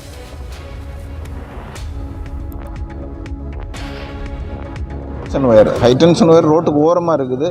அப்புறம் வந்து ரோட்டில் இது balance நிலை தடுமாறி அந்த பக்கம் அந்த high tension wire பக்கத்தில் வந்ததாக சொல்கிறாங்க. ஃபயர் சர்வீஸ் உடனடியாக கால் பண்ணி வந்திருக்கிறாங்க fire service. We'll try and go across to our reporter also, who's reporting live from Chennai on the tragic incident that unfolded in Thanjavur. The latest what we're told is that an attention resolution has been passed in the Tamil Nadu Legislative Assembly, in which after 11 people were tragically killed when electric wire was rubbed on a chariot during the festival at the Kalimedu area in Thanjavur earlier this morning. What we're also told is that 10 people were injured while 11 people died. So a very tragic incident there coming to light. We have DMK's Durai Chandrasekharan on the phone line. Sir, your reaction, your thoughts on the very tragic incident that has unfolded. We are also getting to know that an attention resolution has been passed in the Tamil Nadu Legislative Assembly today. Today, we were calling attention to the Assembly also. Our Chief Minister also visit the spot and visit the houses of the death fellows. നമ്മുടെ CM visit also after 2. Our Education Minister, myself also from Chennai to visit to the spot. But sir, you know, the question that we are asking at this point in time is who's really accountable for such a mishap, because we really need to bring to light that what caused, what resulted in such a mishap, because this is sheer civic apathy as well. What? Sir, we are asking right now who is to be held accountable for such an action, for such an incident, because this also brings to light the sheer apathy of the authorities as well. The incidents were unexpectedly happened. After 94 years, the village people are doing well the function, upper birthday function. Unexpectedly, the incident was held. Our CM visit, after CM visit, maybe amount has increased. And all are agricultural poor people. Sir, if you could tell us a little more on the kind of action that will be taken by the authorities from here on to avert any such tragedy in the near future as well.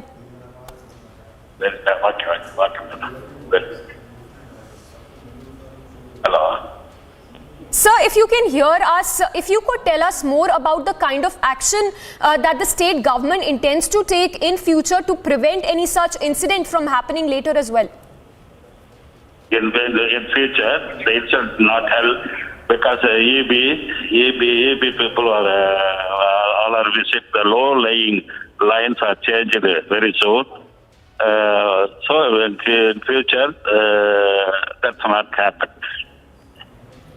Okay, thanks so much. That was DMK's Durai Chandrasekharan who was speaking to us. Let me go across to our reporter as well now. Pragatish is joining us live from Chennai. Pragatish, we are just speaking to the Thanjavur MLA there, Durai Chandrasekharan, but not really, anything as such came out of it, because the question we are asking right now is the kind of action this incident demands. What exactly can be done to prevent any such tragedies from happening later? Yes, Mr. The MLA who just commented, he said that he clearly passed the buck on. He didn't really admit or any guilt or anything, but he said future incidents will not happen because the electricity board officials will be visiting the area and removing and clearing all the cables that are sort of lying low in the vicinity. And not just in that near the temple, but also surrounding areas in the city.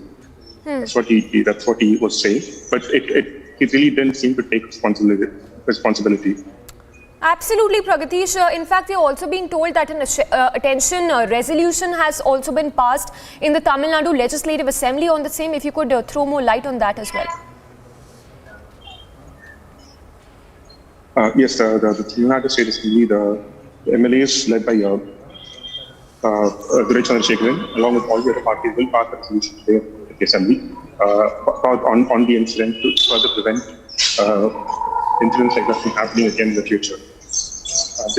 In this case, it's already everyone knows so far that over 11 people have been killed and 15 more are injured, and 6 out of whom are critically injured at the moment. Okay. All right, Pragatish, as you keep tracking all the latest updates on that, we'll keep coming back to you. For the moment, thanks for taking us through the details.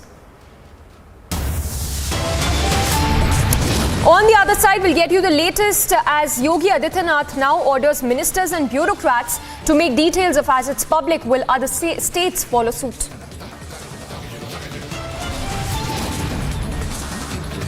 As 4 states prepare to speed up the process for Uniform Civil Code, AIMPLB warns the Modi government over its implementation.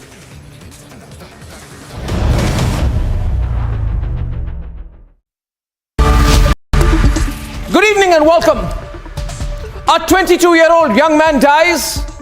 In Bengaluru, he gets electrocuted by an optical fiber that is in touch with an electric wire. And it happens when he's coming back from work. He's just 22 years old.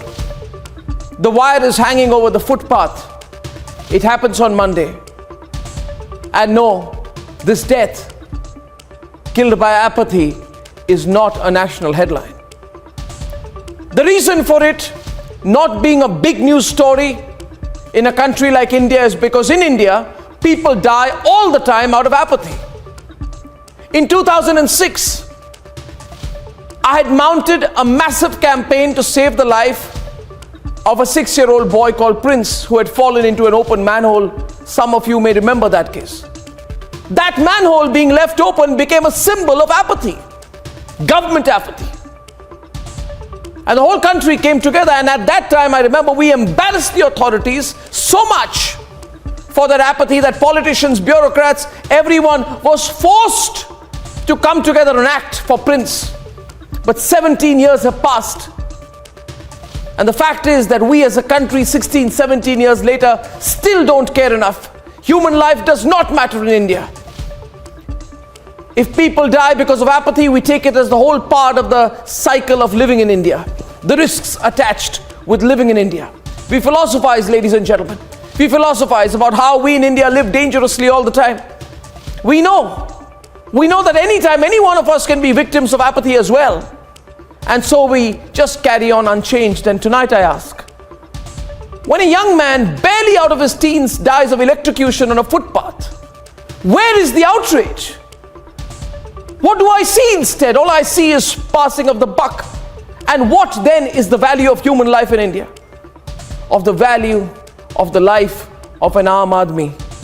Why, 16 years after the whole country fought for Prince, Has the country given up the fight, ladies and gentlemen?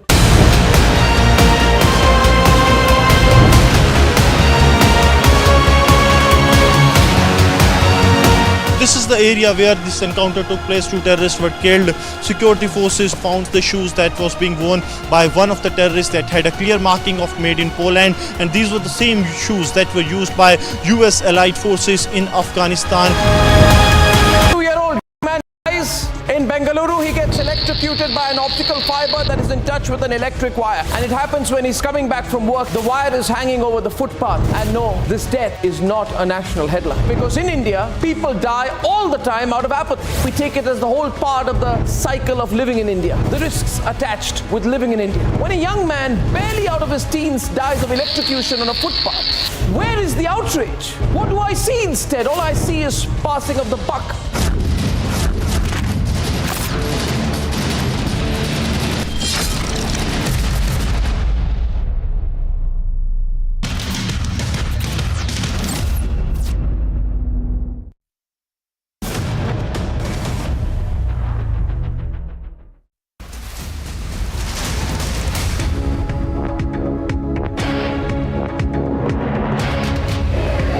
The Myanmar junta has found deposed leader Aung San Suu Kyi guilty of corruption, and the court has handed her a sentence of 5 years in prison for corruption. That's the big breaking news that we're getting to right now on the broadcast. Myanmar junta court finding deposed leader Aung San Suu Kyi guilty of corruption and sentencing her to 5 years in prison.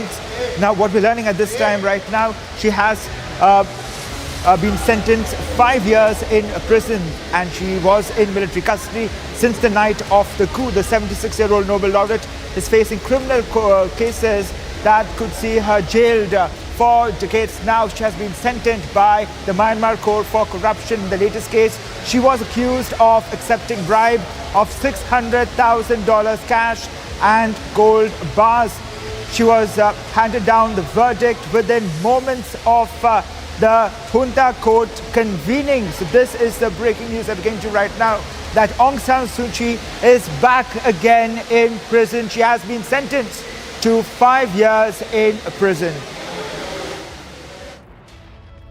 VHP in Alwar district of Rajasthan. The live visuals we are getting to you right now are from Alwar in Rajgarh, where a protest is being held by the VHP after temple was raised in the area. So a protest march there after the Alwar incident. You can see the visuals of the VHP leaders there leading a protest march in the Alwar district.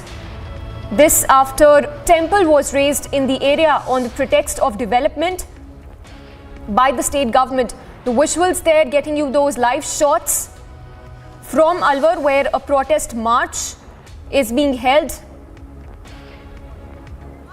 उनके झूठे आश्वासन में नहीं आएंगे। जो लोग मस्जिद पर बुलडोजर चलने पर सड़कों पर उतर आते हैं, जिनके आंसू नहीं रुकते हैं, आज वो 300 साल पुराने मंदिर गिराए जाने पर शांत क्यों है? इसी सवाल को लेकर आज हम सड़कों पर उतरे हैं। इस संगठन का कहना है, कुछ और लोगों से मैं बात करती हूँ। भैया क्या नाम है आपका? मेरा नाम सचिन यादव। मैं कहना चाहता हूँ 20% मुसलमानों के लिए 80% हिंदुओं के साथ जो अत्याचार किया जा रहा है गहलोत सरकार ने, ये गहलोत सरकार मात्र 15 महीने की सरकार रह गई है। 15 महीने बाद गहलोत सरकार को इतना करारा जवाब मिलेगा। पिछली बार 23 सीट आई थी, अब की बार 3 सीट आएंगी गहलोत सरकार की। और मैं कहना चाहता हूँ, इस देश में रहना होगा तो जय श्री राम कहना होगा।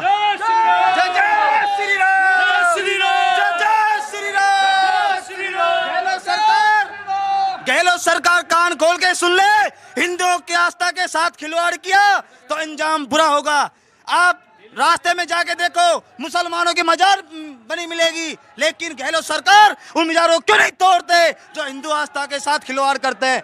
मैं आपके चैनल के माध्यम से बताना चाहता हूँ, गहलोत सरकार आप सुधर जाओ, नहीं तो टाइम आने पर हम आपको सुधार देंगे।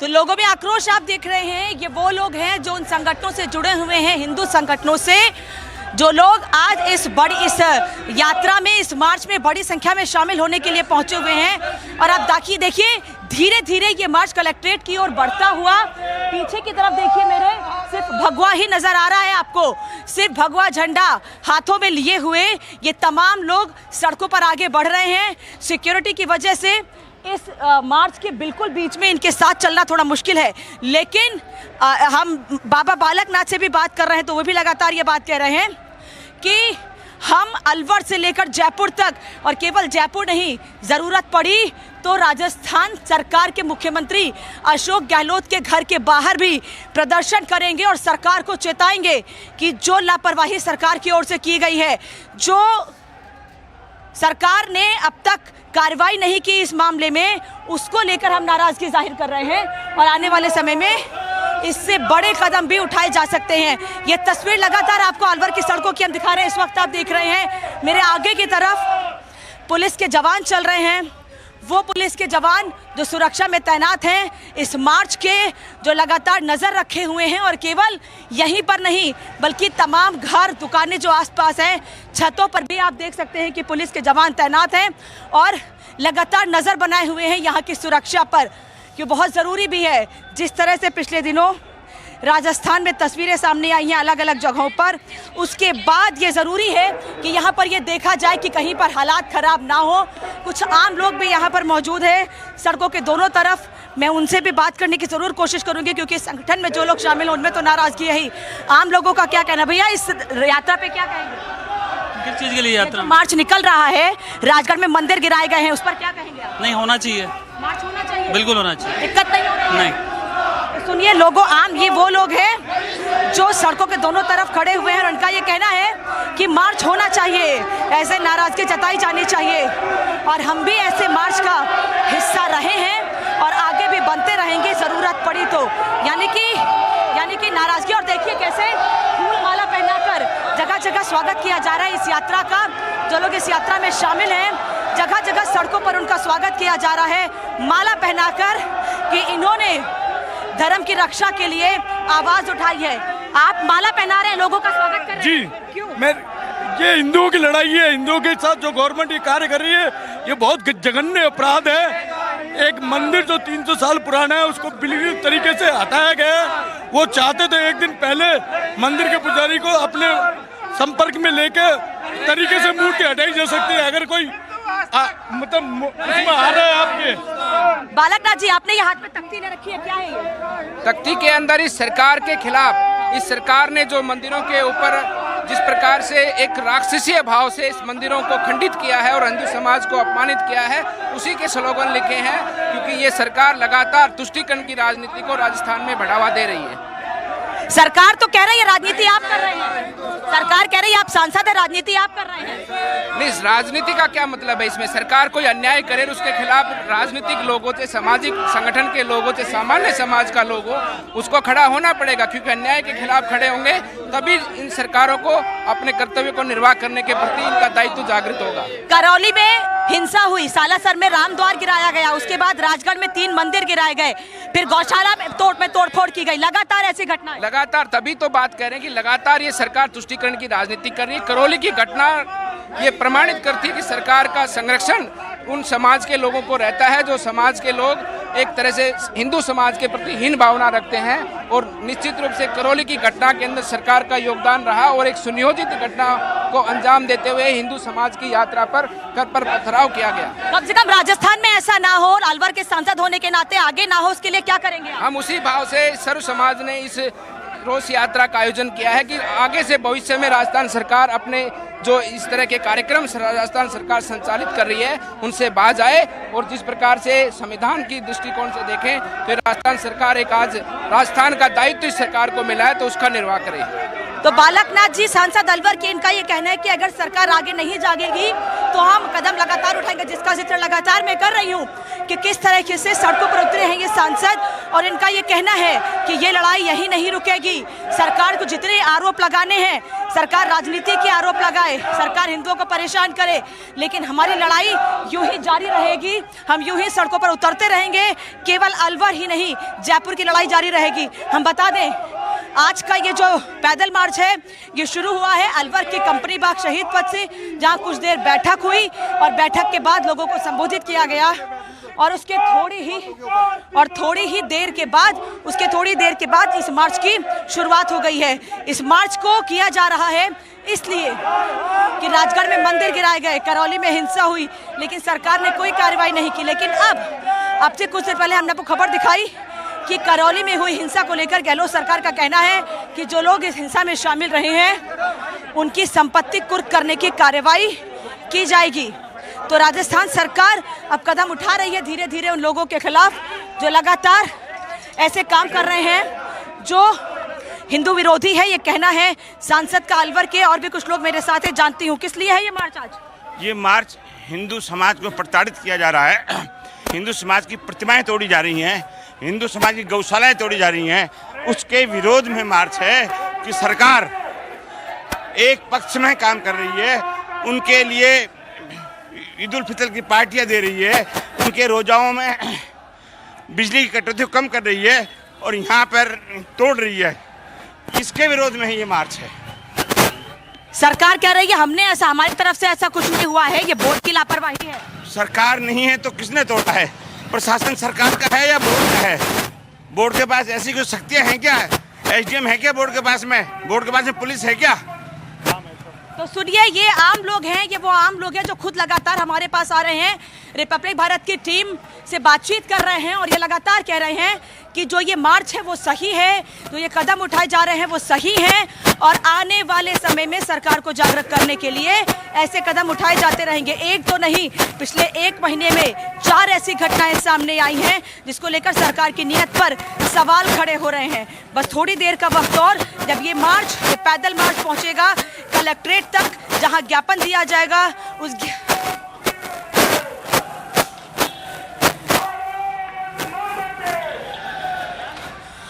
और उनका ये कहना है कि ये पैदल मार्च केवल आज के लिए नहीं है, बल्कि ये पैदल मार्च नींद से जगाने के लिए है सरकार को, क्योंकि सरकार की नीयत साफ नहीं है। सरकार कदम नहीं उठा रही है। जब दबाव बनाया जा रहा है, करौली की घटना को 15 से 20 दिन का वक्त हो गया, महीने भर का वक्त होने वाला है, तब अब जाकर गहलोत सरकार कुर्की के आदेश देती है, क्योंकि अब सरकार बैकफुट पर आ गई है। राजगढ़ की घटना के बाद सरकार बैकफुट पर है, क्योंकि पहले बीजेपी का प्रतिनिधिमंडल यहाँ पहुँचा, उसके बाद कांग्रेस का प्रतिनिधिमंडल पहुँचता है और बातचीत करता है। हम लगातार आपको तस्वीरें दिखा रहे हैं उस जगह की, राजगढ़ की, जहाँ पर मंदिर गिराए गए हैं, 300 साल पुराने मंदिर गिराए गए हैं, घर गिराए गए हैं, दुकानें गिराई गई हैं। अभी भी लोग वहाँ पर धरने पर बैठे हुए हैं और उनका ये कहना है कि जब तक हमारी सभी मांगे नहीं मानी जाएंगी, 4 मांगे हैं, जब तक हमारी मांगे नहीं मानी जाएंगी तब तक हम इसी तरीके से सड़कों पर बैठे रहेंगे। जबकि एक मांग मान ली गई है, वो कार्रवाई उन अधिकारियों को निलंबित कर दिया गया है, ईओ को निलंबित किया गया है, नगर पालिका के चेयरमैन को निलंबित कर दिया गया है, जिनकी लापरवाही की बात लगातार कही जा रही है। और मेरे पीछे देखिए, लगातार जय श्री राम के नारे लग रहे हैं, लगातार हिंदुओं के आह्वान की बात कही जा रही है और एक एक करके हर कोई इस माइक के जरिए संबोधन भी दे रहा है। इनका ये कहना है कि हमारी कोशिश है उस हर एक घर तक आवाज़ पहुंचाने की, जो अभी हमें सुन पा रहे हैं, जो समझ पा रहे हैं, जो आने वाले समय में ऐसे मार्च में हमारे साथ हो। हम ये लगातार आह्वान कर रहे हैं और लगातार पीछे से आवाज़ आप सुन रहे हैं कि हिंदू आस्था का अपमान हम नहीं सहेंगे। एक के बाद एक लगातार नारे ऐसे ही लगाए जा रहे हैं। मेरे साथ कुछ और लोग हैं, मैं जानती हूँ। भैया, इस मार्च का क्या मतलब है? मैम, अलवर के अंदर राजस्थान सरकार द्वारा षड्यंत्र पूर्वक जिस प्रकार यूपी में बुलडोजर चला दंगाइयों के ऊपर, बदले में कांग्रेस सरकार यहां पर मंदिरों पर बुलडोजर चला रही है। इसके अलावा कठुमर तहसील के अंदर एक गाय गौशाला जो थी उसको ध्वस्त कर दिया गया। सैकड़ों गायें गर्मी के अंदर खुली घूम रही हैं। उसकी जिम्मेदारी कौन लेगा? हिंदुओं पर षड्यंत्र पूर्वक जो कुठाराघात राजस्थान सरकार द्वारा किया जाए, उसके विरोध में सर्व समाज, पूरा हिंदू समाज आज यहाँ पर विरोध प्रदर्शन पे आया है। शांतिपूर्वक विरोध प्रदर्शन हो रहा है। आप देख सकते हैं किस प्रकार पूरा हिंदू समाज सड़कों पर है, जय श्री राम के नारे हैं और भारत को इन इस्लामिक आक्रांताओं से बचाने का मन में संकल्प है। कुछ महिलाएं हमारे साथ हैं, इस मार्च में आप शामिल हुई हैं, क्या कहेंगे? यही कहूंगी कि सभी हिंदुओं को एक साथ एकत्रित होना चाहिए और अपने हकों के लिए लड़ना चाहिए।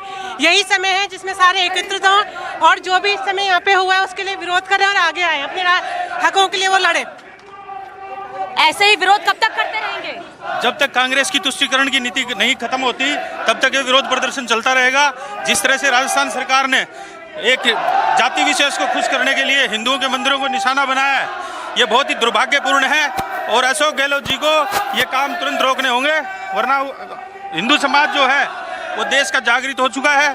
और अलवर में जिस तरह से काम हो रहे हैं, ये काम किसी भी के लिए ठीक नहीं है, किसी भी सरकार के लिए हितकर नहीं है। तो देखिए ये पैदल मार्च जो कंपनी बाग से शुरू हुआ, शहीद पथ से कलेक्ट्रेट पहुंच चुका है और यहीं पर अंदर जाकर सांसद बालकनाथ अब कुछ देर में कलेक्टर को ज्ञापन देंगे और उस ज्ञापन में जिक्र इस बात का है कि हिंदुओं की आस्था के साथ जो खिलवाड़ किया जा रहा है, जो लापरवाही राजस्थान सरकार की ओर से की गई है, या इसमें जिक्र उनका भी है जिस बोर्ड की बात लगातार कही जा रही है, उन सभी लोगों के खिलाफ कार्रवाई होनी चाहिए जिन्होंने लापरवाही बरती है। अब देखिए कलेक्ट्रेट की तस्वीर आपको दिखा रही हूँ मैं, ये अलवर कलेक्ट्रेट की तस्वीर है जहाँ पहुँच चुके हैं सांसद बालकनाथ। उनके नेतृत्व में निकल रही वो पैदल यात्रा, वो पैदल मार्च जो बस कुछ देर बाद ही इस दरवाजे के अंदर जाकर कलेक्टर को ज्ञापन देंगे। देखिए बैरिकेडिंग की गई है, ज़्यादा लोगों को अंदर जाने से रोका जा रहा है, बहुत बड़ी संख्या में अंदर लोग नहीं जा सकते हैं,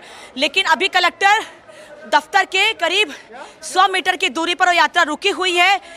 कुछ लोग तय किए जा रहे हैं कि कौन कौन वो लोग हैं जो अंदर आएंगे, अंदर जाकर बातचीत करेंगे, मुलाकात करेंगे कलेक्टर से और ये बताएंगे कि आखिर कैसे नाराजगी सामने आई है इस धरने में, इस मार्च में शामिल कुछ और लोगों से मैं बात करती हूँ। अभी अंदर जाके क्या होगा? अभी देखो शांतिपूर्ण तरीके से ज्ञापन दिया जाएगा, अभी अपनी मांग राज्यपाल महोदय के समक्ष अपना ज्ञापन दिया जाएगा और अभी रणनीति बन रही है कौन कौन लोग अंदर जाएंगे। कितने लोगों को अंदर जाने की परमिशन है? देखो वैसे तो 5 लोग जाते हैं अंदर बेसिकली, लेकिन अभी देखो कितने लोग जो संत लोग हमारे पूजनीय है वो अंदर जाएंगे। दरवाजा तो बंद कर दिया गया है? नहीं बंद ऐसा कुछ नहीं है, 5 लोगों को परमिशन है। केवल 5 लोग हैं, अगर 5 लोग से ऊपर जाना चाहे तो?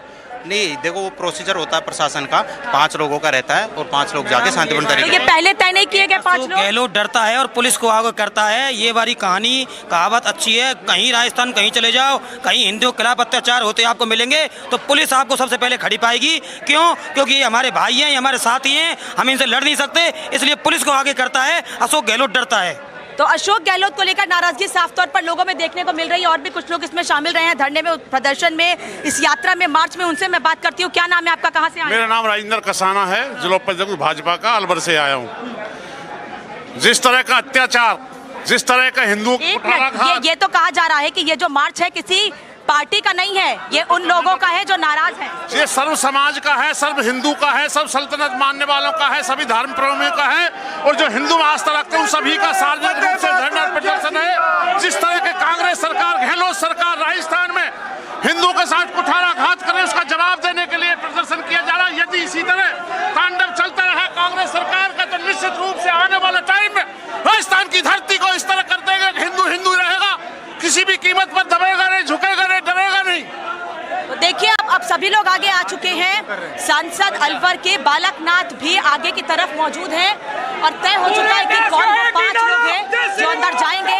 अब वो 5 लोग कलेक्ट्रेट के अंदर जाकर कलेक्टर को ज्ञापन देंगे जो ये बताएंगे कि किस तरह से पिछले दिनों राजस्थान में लापरवाही बरती गई है और केवल अलवर ही नहीं बल्कि राजस्थान का प्रशासन अगर आने वाले समय में कदम नहीं उठाता है, सरकार की ओर से लापरवाही सामने आती है तो हम रुकेंगे नहीं, हम इसी तरीके से नाराजगी हमारी जारी रहेगी। देखिए बैरिकेडिंग के ऊपर खड़े होकर लगातार नारेबाजी की जा रही है, नाराजगी जाहिर की जा रही है।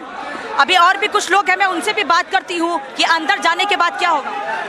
हम आज सरकार को निवेदन देने आए हैं कि यहाँ पे जो पिछले लंबे समय से राजस्थान सरकार जो है उसने हिंदुओं पर जितने भी अत्याचार किए हैं, मैं पंजाब पटियाला से आया हूँ, हमारा इतना दिल दुखी हुआ है कि आज हम यहाँ पे 400 किलोमीटर दौड़ कर आए हैं क्योंकि राजस्थान सरकार जो है वो हमेशा से ही हिंदू विरोधी काम करती आई है और जो उसने अब इस बार 300 साल पुराना जो मंदिर तोड़ा है और जहाँ पर 400 से ज़्यादा गऊएं थी वो गौशाला को तोड़ दिया गया है। मैं ये बता रहा हूँ आपको कि अब राजस्थान में कांग्रेस का पतन हो चुका है। ये कुछ महिलाएं हाथों में तख्ती लेकर आई है, क्या है इसमें, क्या लिखा है? हिंदू जगेंगे विश्व जगेगा। हाँ बता दो। जगेगा, विश्व जगेगा। मैडम, ये हिंदुस्तान है, ये भारत है, इसमें मुगल साम्राज्य का दफन हो चुका है और हम हिंदू जाके रह गए। हमारे हिंदुओं में जितने भी हनन हो रहे हैं, जितने भी हमारे अधिकार मारे जा रहे हैं, हम उतने ही तेजी से अपने अधिकारों के लिए लड़ते जाएंगे। आज ये संख्या कुछ कम में है, कल लाखों में होगी। हमारी माताएं बहनें से हमारे 300 साल पुराने मंदिरों को तोड़ा जाता है, हमारी गौ माता को काटा जाता है, ये हम अब बिल्कुल बर्दाश्त नहीं करेंगे। आज ये कुछ एक हिंदू है, कल वो लाखों की संख्या में ये हिंदू आएंगे यहाँ पे, और ये आप देख सकते हैं, हिंदू जगेगा, विश्व जगेगा। हम एक दिन फिर से विश्व गुरु बन के रहेंगे। जय हिंद, जय भारत। आजकल जो चल रहा है, हमारी गौ माता को क्यों काट रहे, किस लिए काट रहे, वो हमारी धरोहर है, हमारी संस्कृति, हमारी आस्था है। 300 साल पुराने शिव मंदिर को तोड़ना कितनी बड़ी बेशर्मी की हद होती है कांग्रेस सरकार की। जिस शिव मंदिर को हटाया गया है, वो शिव मंदिर अतिक्रमण नहीं, एक सांस्कृतिक और एक धार्मिक धरोहर थी, हमारे हिंदुओं की आस्था थी। यदि कोई हमारे हिंदुओं की आस्था पर प्रहार करेगा तो उसको उसका परिणाम भुगतना पड़ेगा। और गहलोत सरकार से अगर राजस्थान नहीं संभलता है तो तुरंत प्रभाव से चूड़ियां पहन ले और अपना इस्तीफा दे। मैं करणी सेना राष्ट्रीय अध्यक्ष महिला शक्ति। तो तमाम महिलाएं भी देखिए इस प्रदर्शन में शामिल है और लगातार ये बात कह रही हैं कि सरकार की ओर से कदम नहीं उठाए गए, और अगर लापरवाही राजस्थान सरकार की, राजस्थान पुलिस प्रशासन के सामने आती है तो हम ऐसे ही सड़कों पर उतरेंगे। देखिए ऊपर की तरफ भी बड़ी संख्या में कार्यकर्ता मौजूद है, हाथों में भगवा झंडे हैं, और एक तरफ तो ये कहा जा रहा है कि हम किसी पार्टी से नहीं है, हम किसी संगठन से नहीं है, ये वो सभी लोग हैं जो हिंदू धर्म को बचाने के लिए सड़कों पर उतरे हुए हैं। लेकिन उसके बाद भी कुछ ऐसे लोग हैं पॉलिटिकल पार्टी से जुड़े हुए जो यहाँ पर पहुंचे हुए हैं और ये कह रहे हैं कि आज हम किसी पार्टी से नहीं जुड़े हैं, आज हम खुद को पार्टी से अलग करके अपनी बात रखने के लिए सरकार के सामने, प्रशासन के सामने अपनी बात रखने के लिए यहाँ पर पहुंचे हुए हैं। और हम ये बताना चाहते हैं कि हमारी दीदी अंदर मत घुसो, एक साइड में रहो, आदमी और हमारी नाराजगी उन्हीं लोगों से है जिन्होंने राजगढ़ में मंदिर गिराया, जिन लोगों ने करौली में हिंसा की, और ऐसे ही हम लगातार सड़कों पर उतरते रहेंगे। और भी बड़ी संख्या में लोग हैं, हालांकि थोड़ी सी हॉटपॉट की सिचुएशन भी है यहाँ पर, क्योंकि हर कोई अंदर जाना चाहता है। सब लगातार ये बात कह रहे हैं कि हम अंदर जाएंगे, अपनी बात रखेंगे। कुछ और महिलाएं हैं, मैं उनसे भी जानती हूँ। कहाँ से आई हैं आप?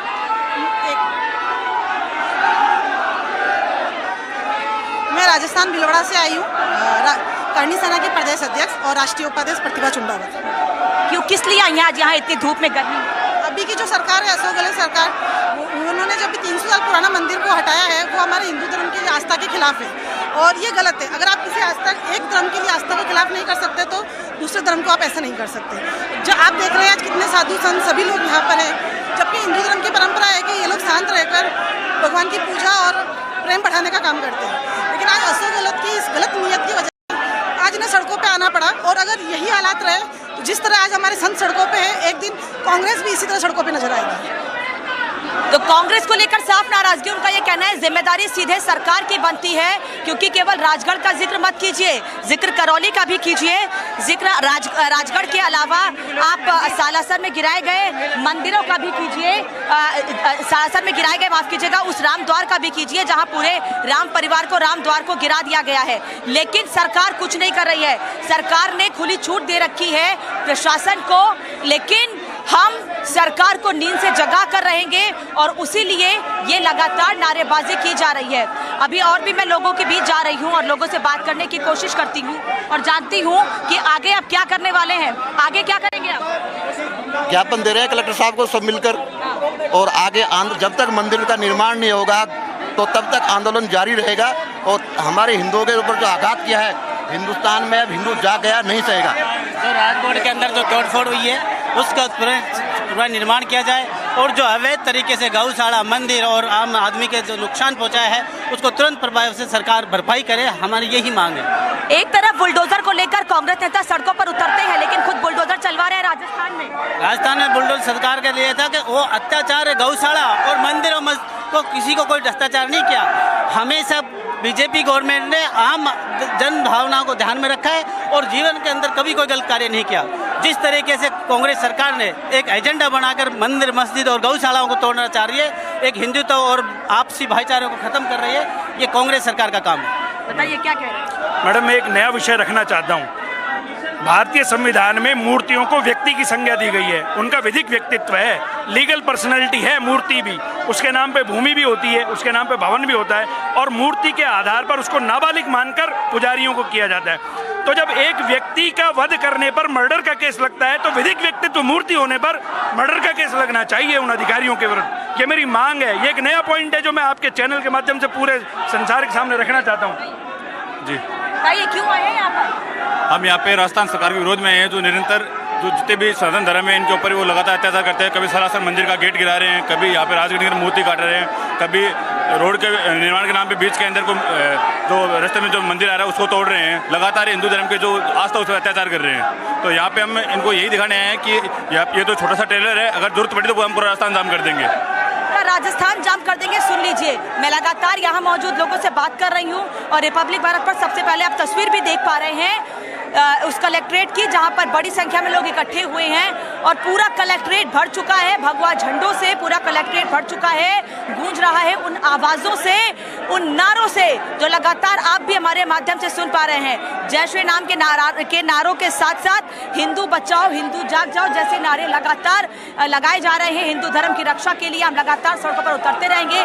गौशालाओं को तोड़ा गया है तो गौशालाओं को तोड़ना बंद करो, हिंदू जगेगा विश्व जगेगा, इस तरह के से लिखी हुई तख्ती लेकर सड़कों पर उतरेंगे लोग। आज कलेक्ट्रेट तक पहुंचे हुए हैं और अभी भी देखिए लगातार नाराजगी लोग जाहिर कर रहे हैं और उनका ये कहना है कि हम इसी तरह के से सड़कों पर उतरकर अपनी नाराजगी अपनी बात पहुंचाते रहेंगे। एक और तख्ती आपको दिखाती हूँ, हिंदुओं पर अत्याचार नहीं सहेंगे, ये भी तख्तियां। तो ये बहुत बड़ी संख्या में हाथों में तख्तियां लेकर लिखकर लोग यहाँ पहुंचे हुए हैं जो लगातार ये बता रहे हैं इन तख्तियों के माध्यम से, अपनी आवाज के माध्यम से कि हम सड़कों पर उतरे तो हैं लेकिन ये मत समझिए कि आज पहला और आखिरी दिन है। आने वाले समय में धर्म की रक्षा के लिए इसी तरीके से हम राजस्थान की सड़कों पर या उन तमाम जगहों पर जहां अधर्म होगा, जहां हिंदुओं को परेशान किया जाएगा, हिंदुओं को निशाना बनाया जाएगा, हम वहां पर इसी तरह से नारेबाजी करते हुए नाराजगी जाहिर करेंगे,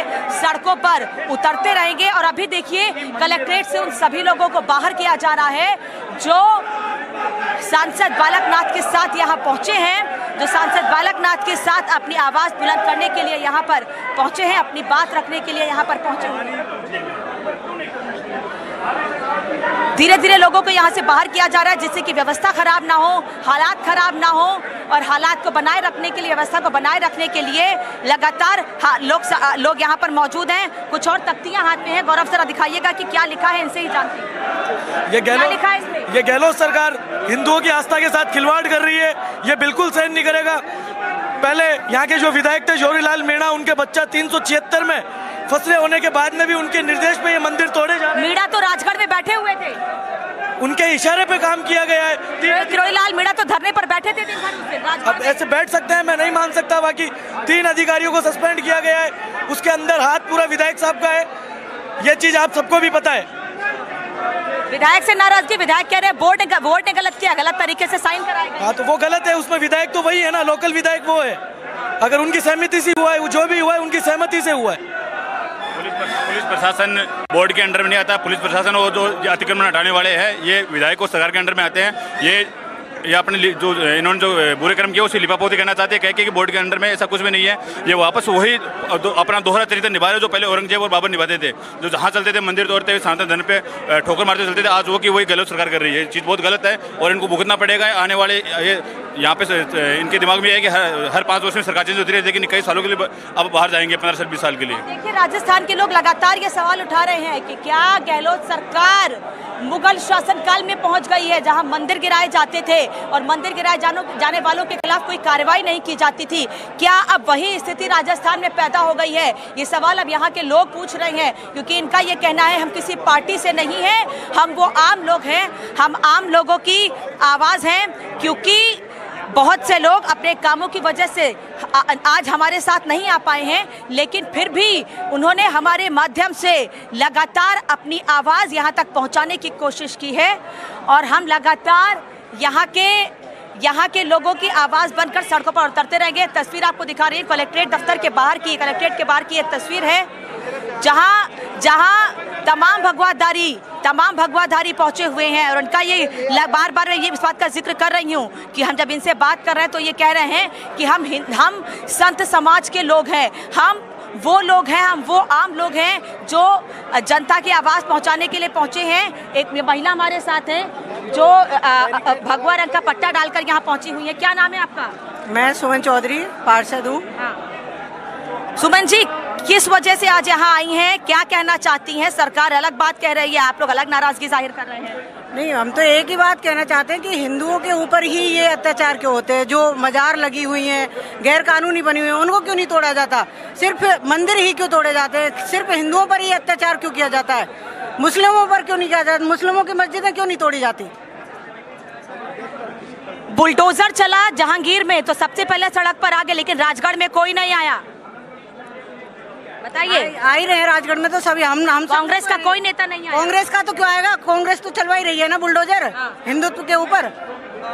तो देखिए, अभी संत समाज से कुछ लोग यहाँ पहुंचे हुए हैं, मैं उनसे भी बात करने की कोशिश करती हूँ और जानती हूँ कि इनका क्या कहना है। तस्वीरें हम लगातार आपको दिखा रहे हैं,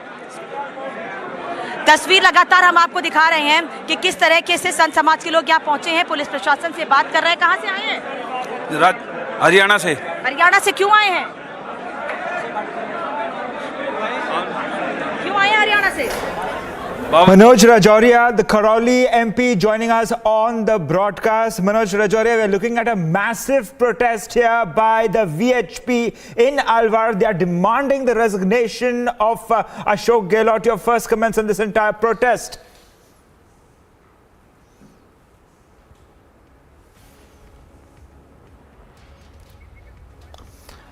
मनोज बजौरिया, VHP विरोध के बारे में आपका क्या कहना है अभी?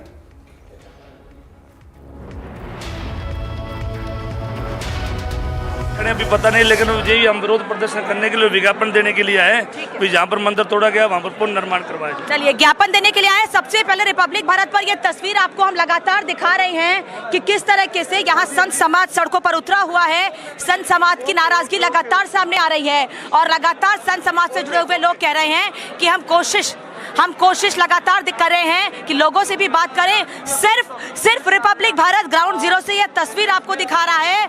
उस प्रदर्शन की, उस धरने की, उस पैदल मार्च की तस्वीरें सबसे पहले हमने आपको दिखाई और अभी भी सबसे पहले सिर्फ रिपब्लिक भारत की टीम यहाँ ग्राउंड जीरो पर मौजूद है, कलेक्ट्रेट दफ्तर के बाहर, जहाँ अंदर अभी 10 से 15 की संख्या में लोग मौजूद हैं। सांसद बालक नाथ के नेतृत्व में अंदर लोग पहुंचे हुए हैं और ज्ञापन देकर अपनी बात रख रहे हैं। इनका यही कहना है कि मंदिर के पुनर्निर्माण के लिए हम सड़कों पर उतरे हैं और अगर आज हम सड़क पर उतरे हैं तो वापस जाने वाले नहीं हैं। हम ऐसे ही, अगर मंदिर के पुनर्निर्माण को लेकर कदम सरकार की ओर से सुनिश्चित नहीं किया गया तो हम ऐसे ही सड़कों पर उतरकर नाराजगी जाहिर करते रहेंगे। यह हम पहली बार नहीं है, बल्कि ये समझिए कि ये शुरुआत है। आज कदम उठाया गया है, हिंदू धर्म की रक्षा के लिए राजस्थान के लोगों ने कदम उठाया है और आने वाले समय में ऐसे ही कदम हम उठाते रहेंगे। देखिए, नारेबाजी लगातार यहाँ पर हो रही है और भी कुछ लोगों से बात करती हूँ। बहन जी, विधायक बोर्ड में उपस्थित है, विधायक के दस्तखत हैं, विधायक को भी निलंबित करवाओ। राजगढ़ में चेयरमैन को इसलिए निलंबित कर दिया कि वो मीटिंग में उपस्थित था। मीटिंग में तो एमएलए भी उपस्थित है वहाँ पर।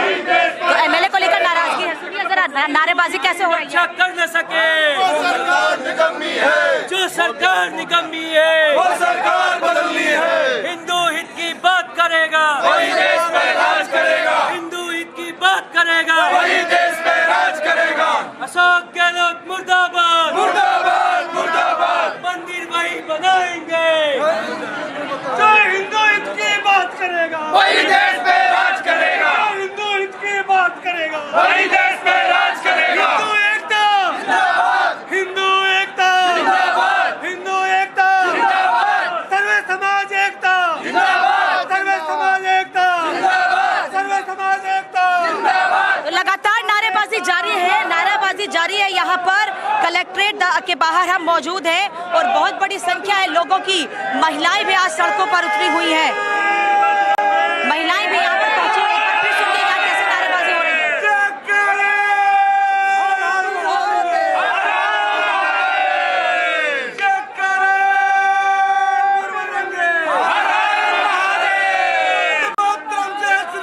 जय श्री राम, जय श्री राम,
थोड़ा पीछे,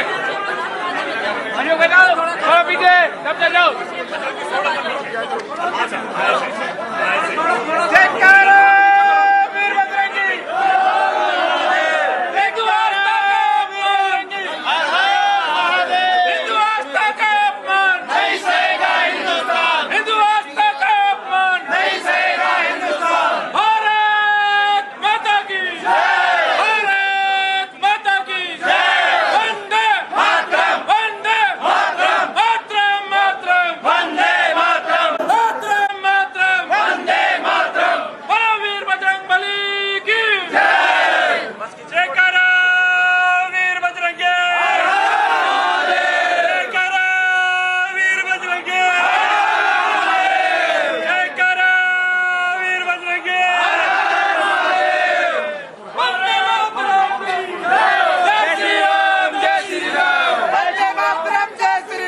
जय श्री राम, जय श्री राम,